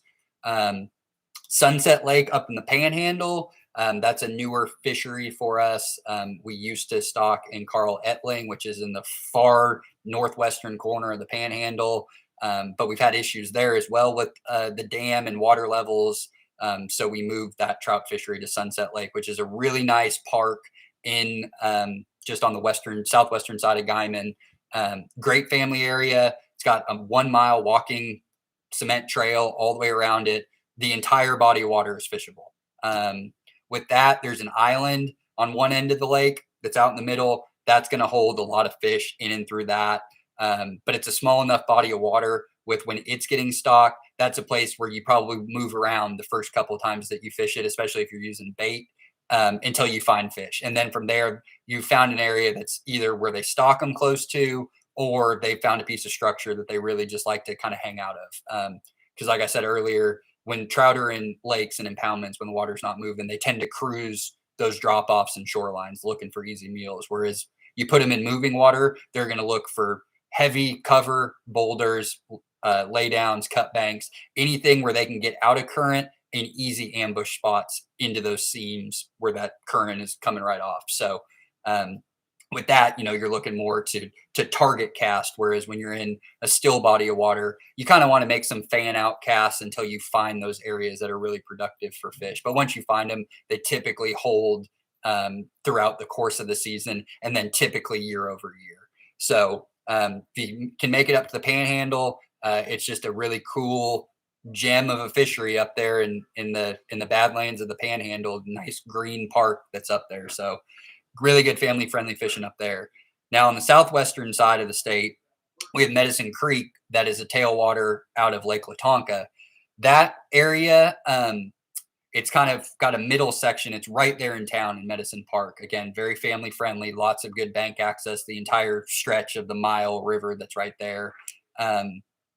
Right where the water's coming in, so at the big dam and then the fall over it, you're going to have a big, long, deep run that goes all the way until you kind of get into, the middle of town. And then it's just slow moving boulder section, just submerged hard boulders that move through that. And then it gets into a big, long, kind of deeper run towards the end where the low water dam is at the bridge right next to the fish hatchery. For that area, both sides of the river down there at the end or the creek, right by the hatchery, tends to be the most productive water year round. They stock fish right in there. They have some natural barriers moving upstream, and there's just not really a lot of current. So they don't have a whole lot of want to, follow a pulse upstream. So typically the best fishing there is in the last third of the trout area. With that, low light hours, so morning, evening, you can strip flies, you can run your artificial lures, but for the most part, fishing bait off the bottom, power bait off the bottom. The water's barely moving through there, so you can hold on the bottom with an 1/8 ounce weight, 3/8, unless it's super windy, and then you go up to a quarter. But that mostly bait fishing in there is going to be the most consistent, but you can get on some pretty good bites sometimes with artificial flies and lures, especially in the morning and evening hours. But that back third by the fish hatchery just tends to be the most productive water year after year for if you want to pick up a limit of fish pretty quickly. Down to the southeast, same deal. Robbers Cave is very similar. Robbers Cave, you get some more twists and turns, kind of different water profiles in the section, some mixed hard and soft bottom. There's two primary road areas right there off of the highways. You come into Robbers Cave State Park and you go down into the trout area. There's two main parking sections. They're kind of long, slow, not overly deep. There's some lay down of wood, some boulders that are submerged. But again, it's going to fish very, much like a lake. So those areas, those parking areas that kind of have the campground pullouts, those are going to be your most productive stretches. Now you can walk the course of the river in between those sections, but you're going to find that there's some natural barriers, really low water flow. So really you can kind of see where they get stuck in there. So those areas near those parking and campgrounds, just fishing right there along the bank with power bait off the bottom is going to be the most consistent. But again, just like Medicine Creek, stripping flies, artificial lures, early morning into the evening, and then typically midday, once that sun gets up, you just have more success fishing with bait off the bottom. But there are days where you can just lights out with artificials. So always having, both options is great. But fishing with bait, you're going to hook up on fish down there. Then that kind of takes us through the lakes. We have some urban trout ponds, Veterans Pond, Veterans Park Pond in Jenks. And then in Oklahoma City, we used to do DeLisi. This year, it's been split up by Oklahoma City Parks and Rec. So they're going to stock the west side of the city in Route 66 Park, which is on the western shore of Lake Overholser. And then they're going to stock the other half of the trout in Edwards Park, which is right off of 23rd Street in I-35, basically in downtown, just northeast of downtown. Those both very easy. They're big bowls. They're going to fish in a circle. You would fish all three of those the same exact way. Work your way around with bait or artificial lures and flies until you find areas that you're getting bit the most. And then those typically just tend every time you go back to be the better spots. But fishing with bait, going to be probably your best option for the course of the day. But in the mornings and the evenings, you might have a little bit more success with your artificial lures and flies. So that takes us through all this kind of still water that we have. And then our three big time trout fisheries are 2 year round, Lower Illinois, Lower Mountain Fork, and then the Blue River, which fishes very unique. It's a very unique river with waterfalls, shoals, the sections that are in there, the pocket water, the braided runs that you get in kind of through the middle section of the public area that we have, offers a lot of different types of fishing in there. So something to fit your fancy, no matter if you're a fly person, artificial lures, or if you like fishing bait. There's good sections of that.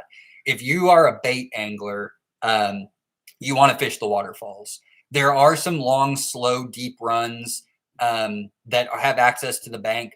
But what happens is those fish, they get stocked in. They have natural barriers with those waterfalls. And typically during the winter, we have low flows. Occasionally, you'll get some winter flooding that might move the fish around, more likely downstream than upstream.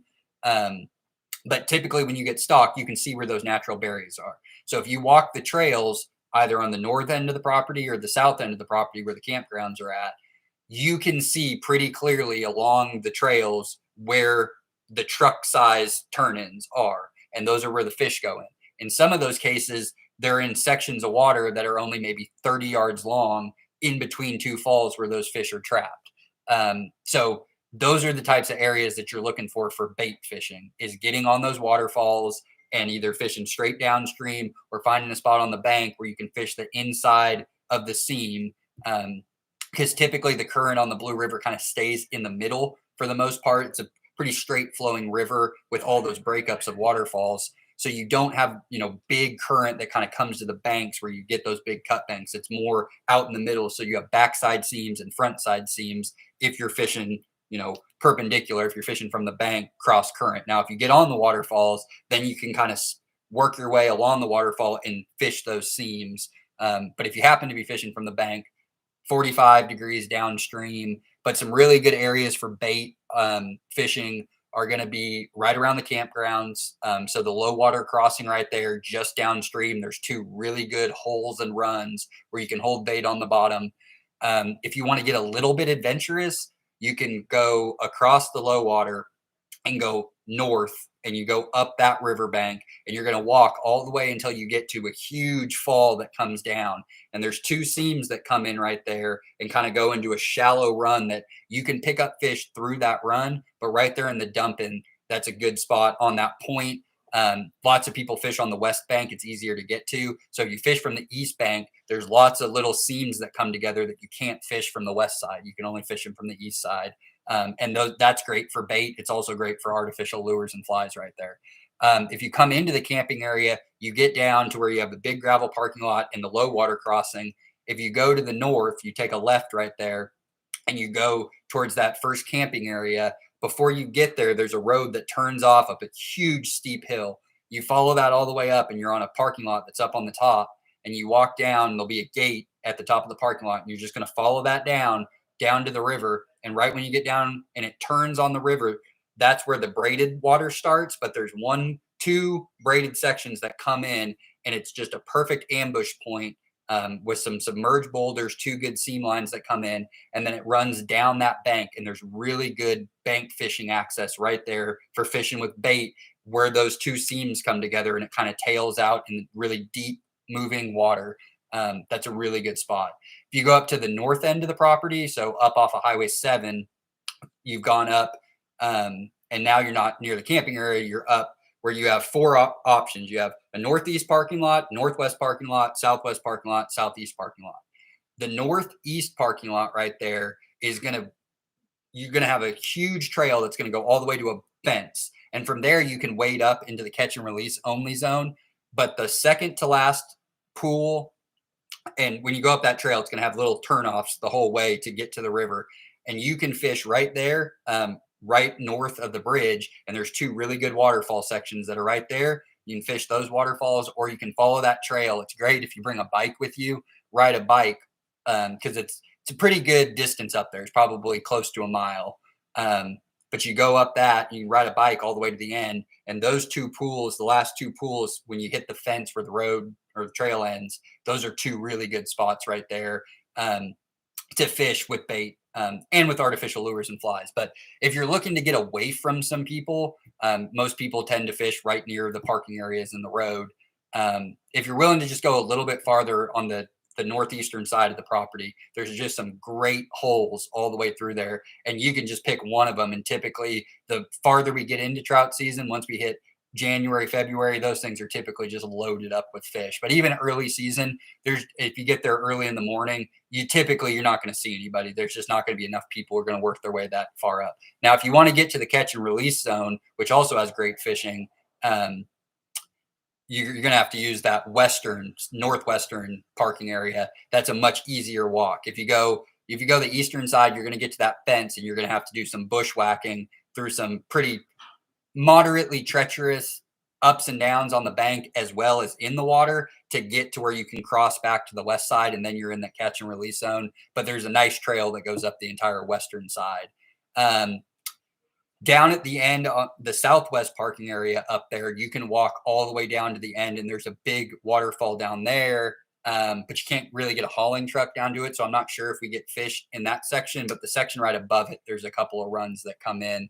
But that's a little bit more maintenance through there. You're going to have to do a little bit of bushwhacking and probably some wading, or have some hip boots or muck boots on, because there's just some deeper sections, and the water kind of widens out in that stretch. So, but those are some really good areas to fish with bait. Now, if you're fishing with artificial lures and flies, if you're running nymphs, if you're using Rooster Tails spoons, that from the parking area at the campgrounds, that's up on the top of the hill. So you come in, you take a left, and then you take a left right up the steep hill, get to a parking area. There's a gate. If you walk down into that, where it hits the river and it turns, that trail all the way, it's a big loop.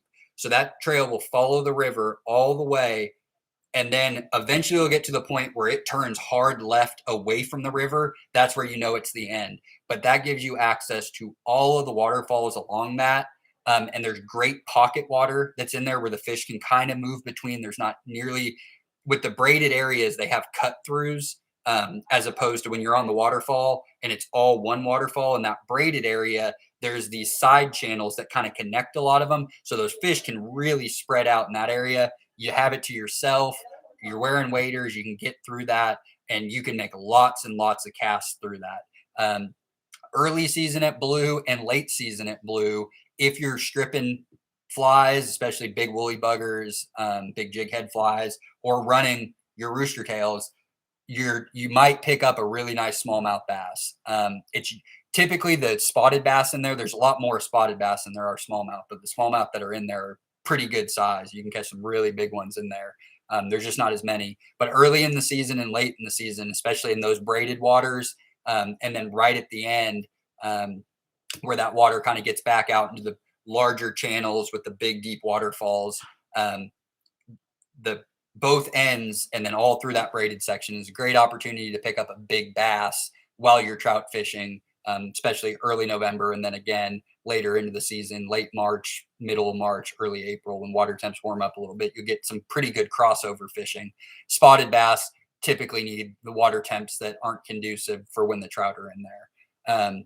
So that's Blue River is great. It's really I've of all the properties that we have in the state, it's just a very unique property where we own 7.5 miles of river basically that you can access from the far north side all the way to the far south side by either wading through it or the trails that cut down either one or both sides of the river. But that braided area in there, if you're fly fishing or cast and retrieve, and then again the catch and release zone at the very north end of the property, up off of the highway, parking in that northwest lot, and then going all the way down, and then you get some really good kind of pocket water in through that. That's more shoaled out. You don't have as many natural barriers. It's less of a steep gradient when it gets to waterfalls, so the fish can kind of move around those pockets as well. There's one spot on the Blue on just east of the low water crossing. So if you were to walk across the low water crossing, right when you get to the end, you go immediately south. So on the eastern side of the river, you'll kind of see a little worn down trail. And if you walk that, there'll be big boulder, big deep water that goes through there. It's good for bait fishing. And as it rounds the corner, there's a side channel that kicks off. It's super shallow. It's not more than a foot deep in its deepest spot. And it kind of runs out through that, and then it kicks back into the main river. Every now and then there's big overhanging trees and you kind of have to skip casts in there. But if you can make kind of a downriver 45-degree cast and skip Rooster Tails or Super Dupers or a strip and fly in there, every now and then you will get 6, 7, 8, 9, 10 fish and you can catch every single one of them.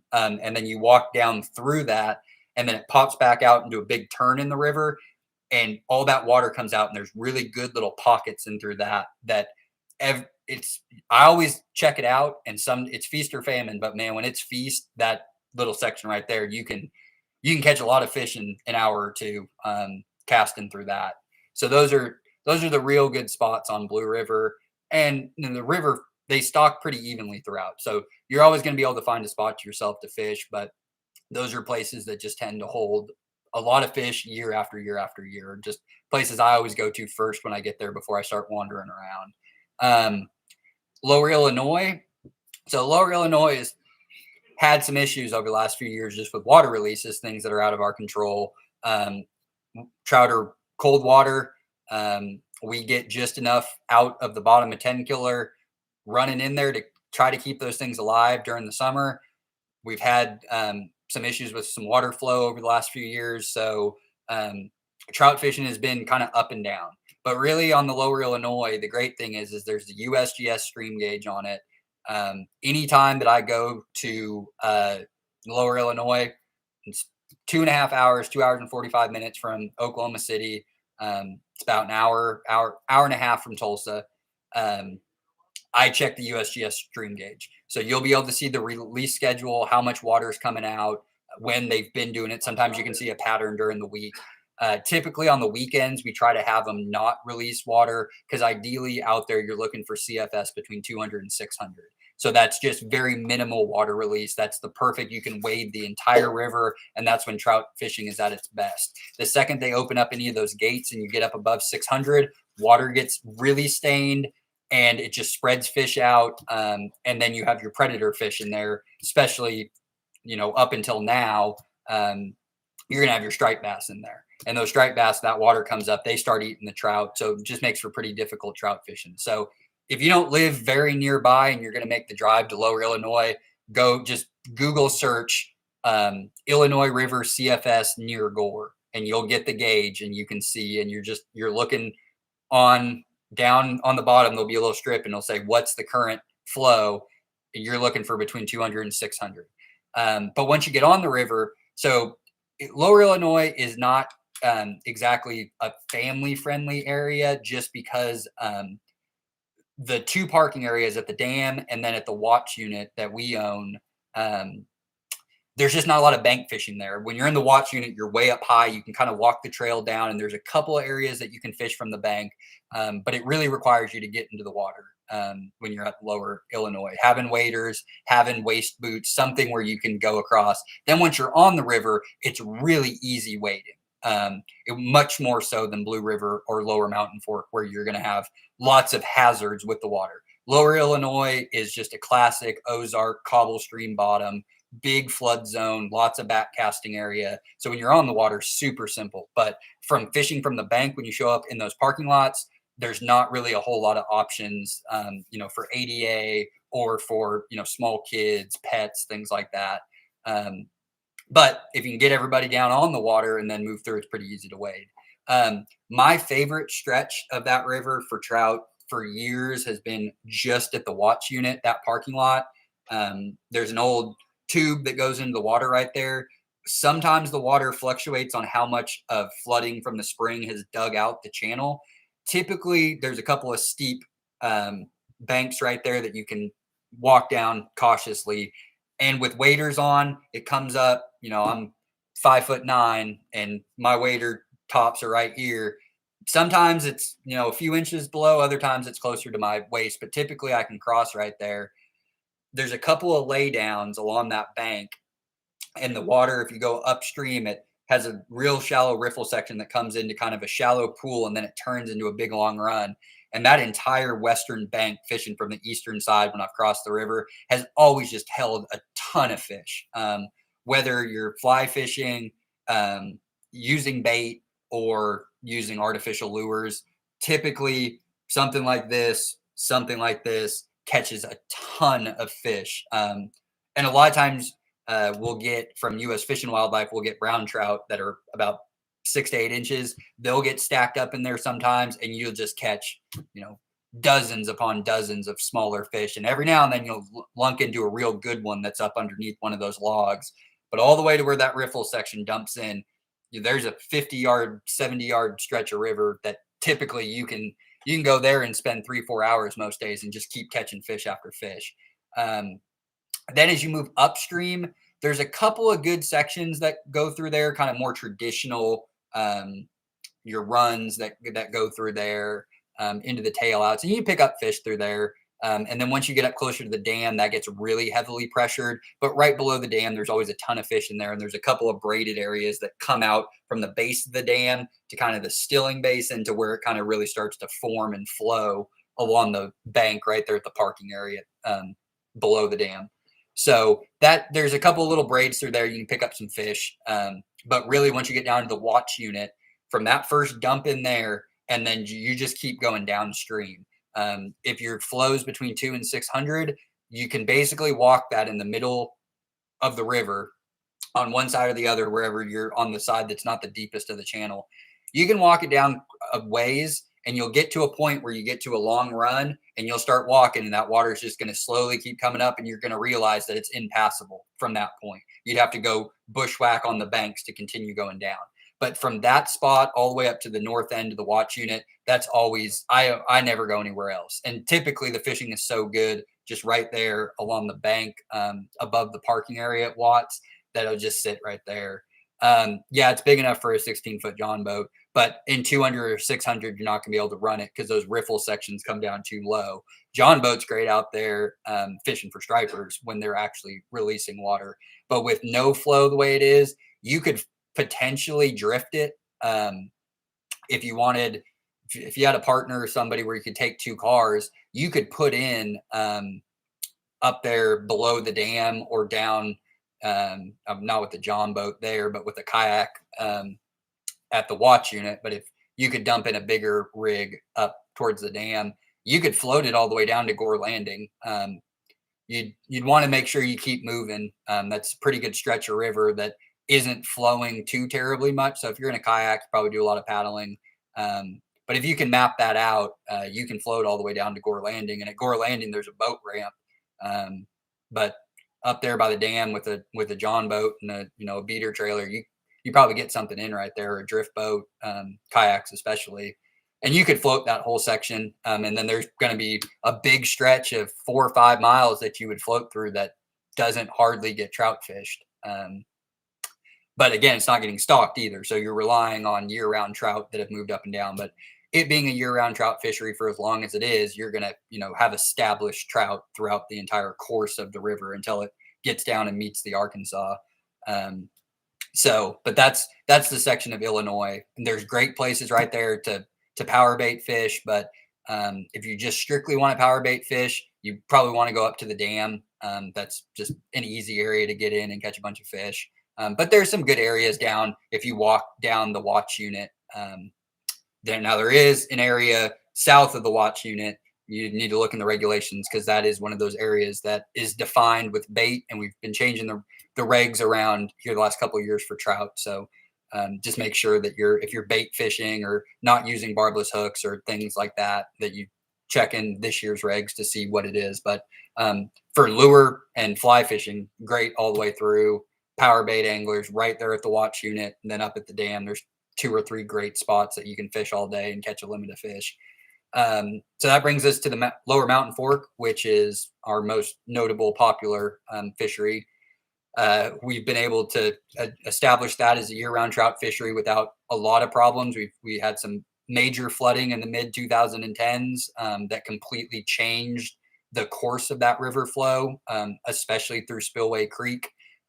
Down to the first 259A bridge, and then through what used to be the evening hold, the second 259A bridge. That looks much different than it did. If you haven't been down there in 5, 6, 7 years, it's a much different river. It stripped everything down.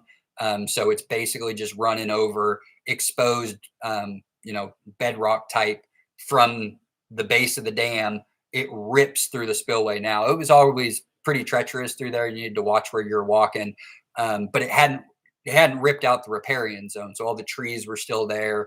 But the flooding that came down was so tremendous that it wiped out a lot of the riparian zone. And so now you just have exposed rock, which some of it's slick, some of it's not, but the water rushes through there. You have some falls, you have some drops, you have some shallow sections. It is awesome fishing for fly anglers and for artificial lures through that section. You just have to be really careful when you're walking along there.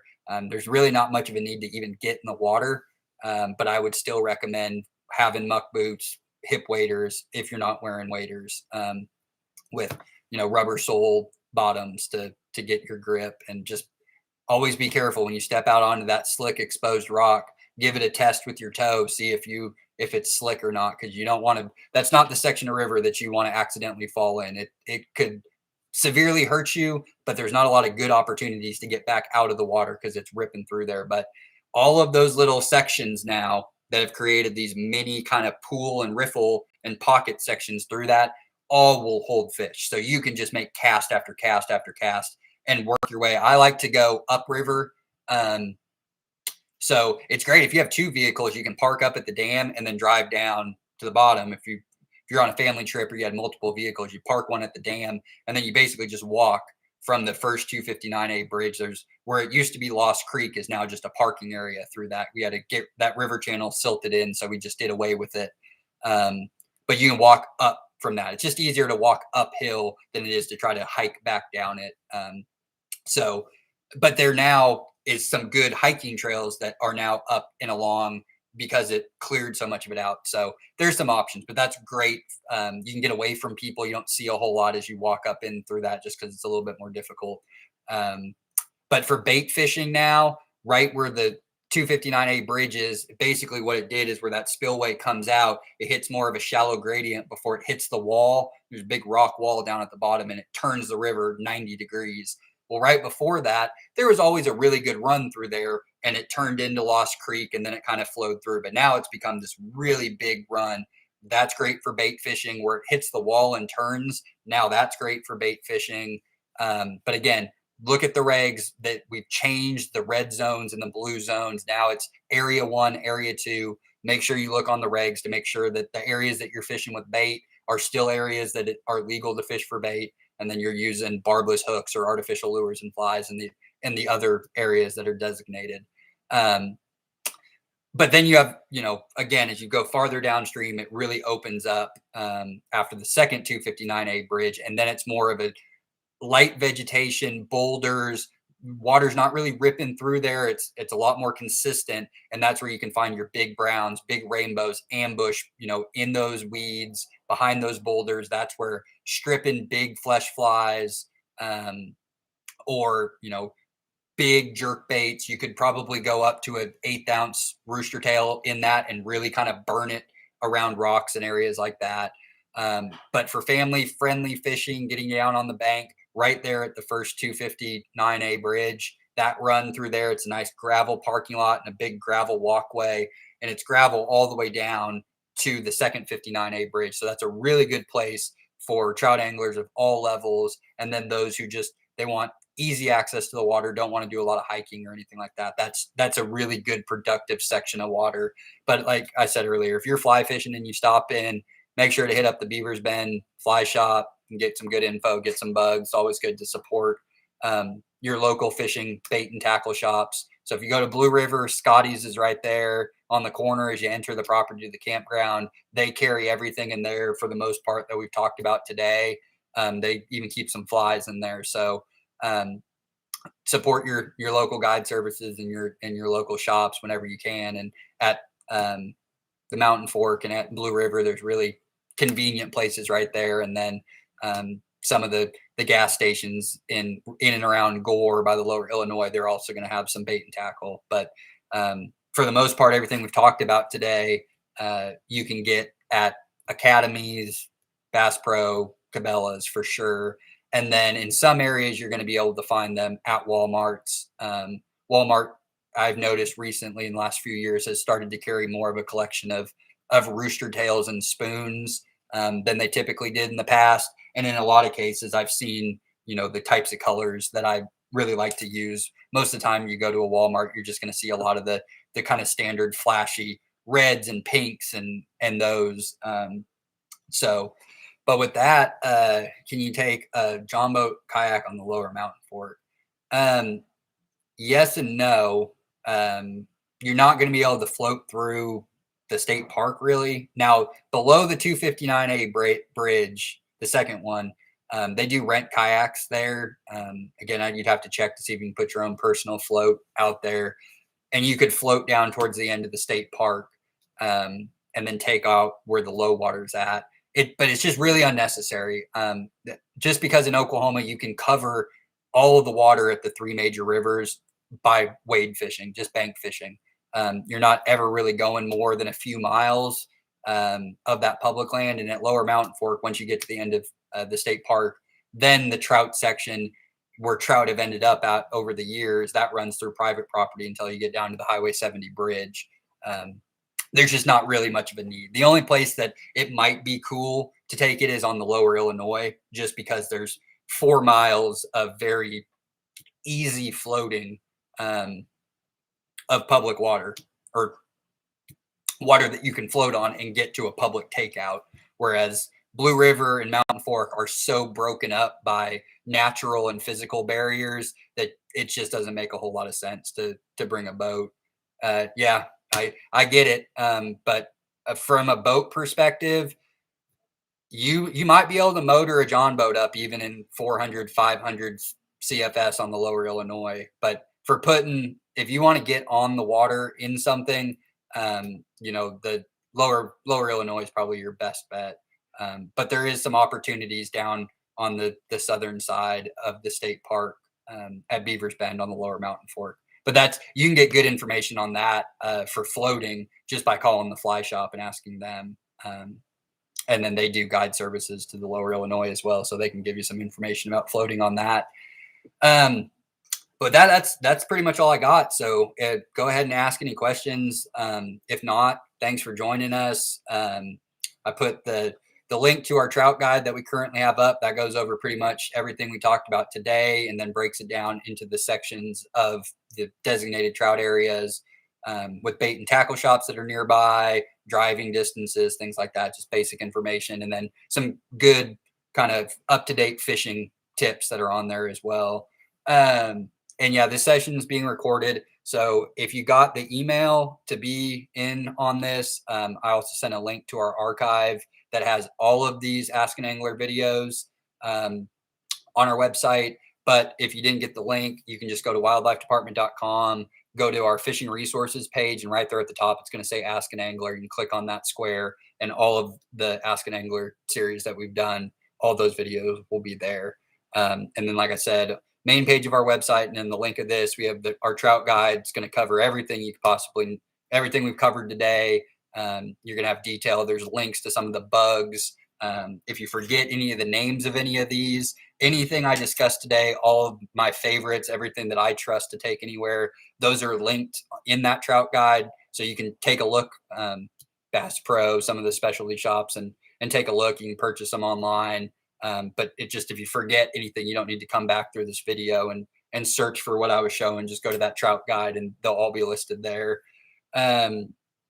Yeah, so we did our vendor for this year. They didn't have all of the trout that we needed to be stocked for November 1st, but we'll have those stocked. All the bodies of water that are seasonal should be stocked outside of the urban trout ponds, which don't get stocked until December for weather and water temp purposes. But all of our seasonal ones should have fish in them in the first week of November. And if you follow our Facebook page, if you follow our website, the second that we know that we have fish in all of them, we'll make a post. But yeah, we just had a delay with the vendor not having all of the fish available for that first November. But there may have been stockings at some of them, just not all of them. So once we have that information, we'll post that up.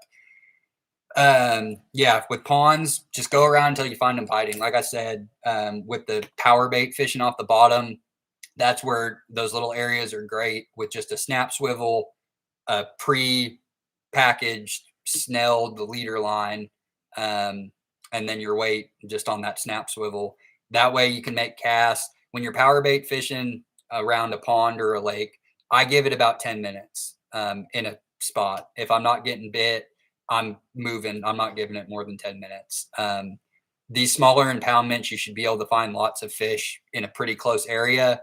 So if you're putting out bait and it's what they want, typically I haven't had an issue with one power bait scent works better than the other. I'm partial to the nymph, the purple. I like this one, but I've over the years had plenty of success with standard, rainbow. This one used to be called Captain America. Now it's just regular trout scent, but these, and then corn flavored. I've had success with all of these. I just typically will use the nymph. I just become biased and partial to it because I've had success fairly quickly in just about anywhere where I've ever fished with power bait for it. So I move around a lot at a lake or at a creek where the water's not really moving until I find fish. Now you can sit there all day and you'll have a cruising fish or two come by and you get bit. But I like to get on fish quick and then find them. And then if I can get bit with power bait a lot in that same area, it makes for fun fishing because it's pretty non-labor intensive. Not making lots of casts. Great to go with family, friends, and post up lawn chairs, picnic, cooler, everything like that. So that's where bait fishing at the small urban areas or at Perry Triple C. Now the lake south just of Watauga, Sunset Lake, and then even Medicine Creek and Robbers Cave fish. They all fish fairly similar with the water. Are you stock? Yeah, same number of stocking. Up-to-date information. That's another one where you can look at the CFS. You would just Google type Blue River near Connorville, and it'll give you the USGS. Connorville is just a little north upstream, so you get a good gauge reading. And you're just looking for steady. You'll have the triangles that'll show the mean flow over the years of where it should be at for this time of year. But again, if you see Blue River and it's spiked because of a bunch of rain and it's milky, it's not worth fishing. With trout that are, when you put them in that clear water, if you stain that water up real good, you might be able to get into them with some flashy colors if it's just kind of off colored, but it's not too much flow. But typically, our clear water stream fisheries, if you cloud them up too much, the bite just goes cold. But they typically keep that page up to date during trout season with river conditions, so it's a good resource to have.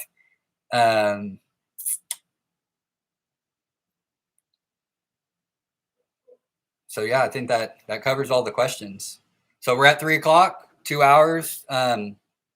Nobody's got anything else. This will be up on main page of our, or up on our fishing resources page of our website here, 15 minutes. I thank everybody for coming. If you need any trout information, anything like that, you go to the fishing resources page. My contact information is down at the bottom. If you ever have a question about trout fishing or any other type of fishing, my email and my cell are there. Love talking fish. So if you have any questions, let me know. Shoot me an email, shoot me a text, give me a call. Our next one of these Asking Anglers don't currently have anything scheduled for December, but we did a winter blue cat last year around this time. So may look into something, but if you like these, if you like this kind of format, just check with our Go Outdoors Oklahoma on our events page for future ones. And then any upcoming ones, I keep a list of for registration on our fishing resources page at wildlifedepartment.com. Yeah, like right now, I don't have a course for next month, but stay on the lookout if we think of something that we want to do. Otherwise, it'll be after the first of the year. Yeah, we just did we did a fall walleye last month, but that's definitely on the docket for this spring. And white bass is usually pretty popular as well. But if you ever think of anything, if you look at the videos that we've done in the past and you think that there's something that you'd like to be fishing for and you can't find content for it, let us know. And these courses are for anglers of all levels throughout the state, and they're really just designed to give basic instruction of lures and flies and bait that's relevant for the species, when to use them, how to use them, and what we have confidence in that works, because I've physically used all of this, and I like helping people catch fish. It's no fun to go out and not catch fish. So all the stuff on here is tried and true. You go out, you should have plenty of fun this trout season catching fish. But with that, we're going to go ahead and end it. Appreciate everybody coming. Enjoy the holiday season coming up, and tight lines for your trout fishing.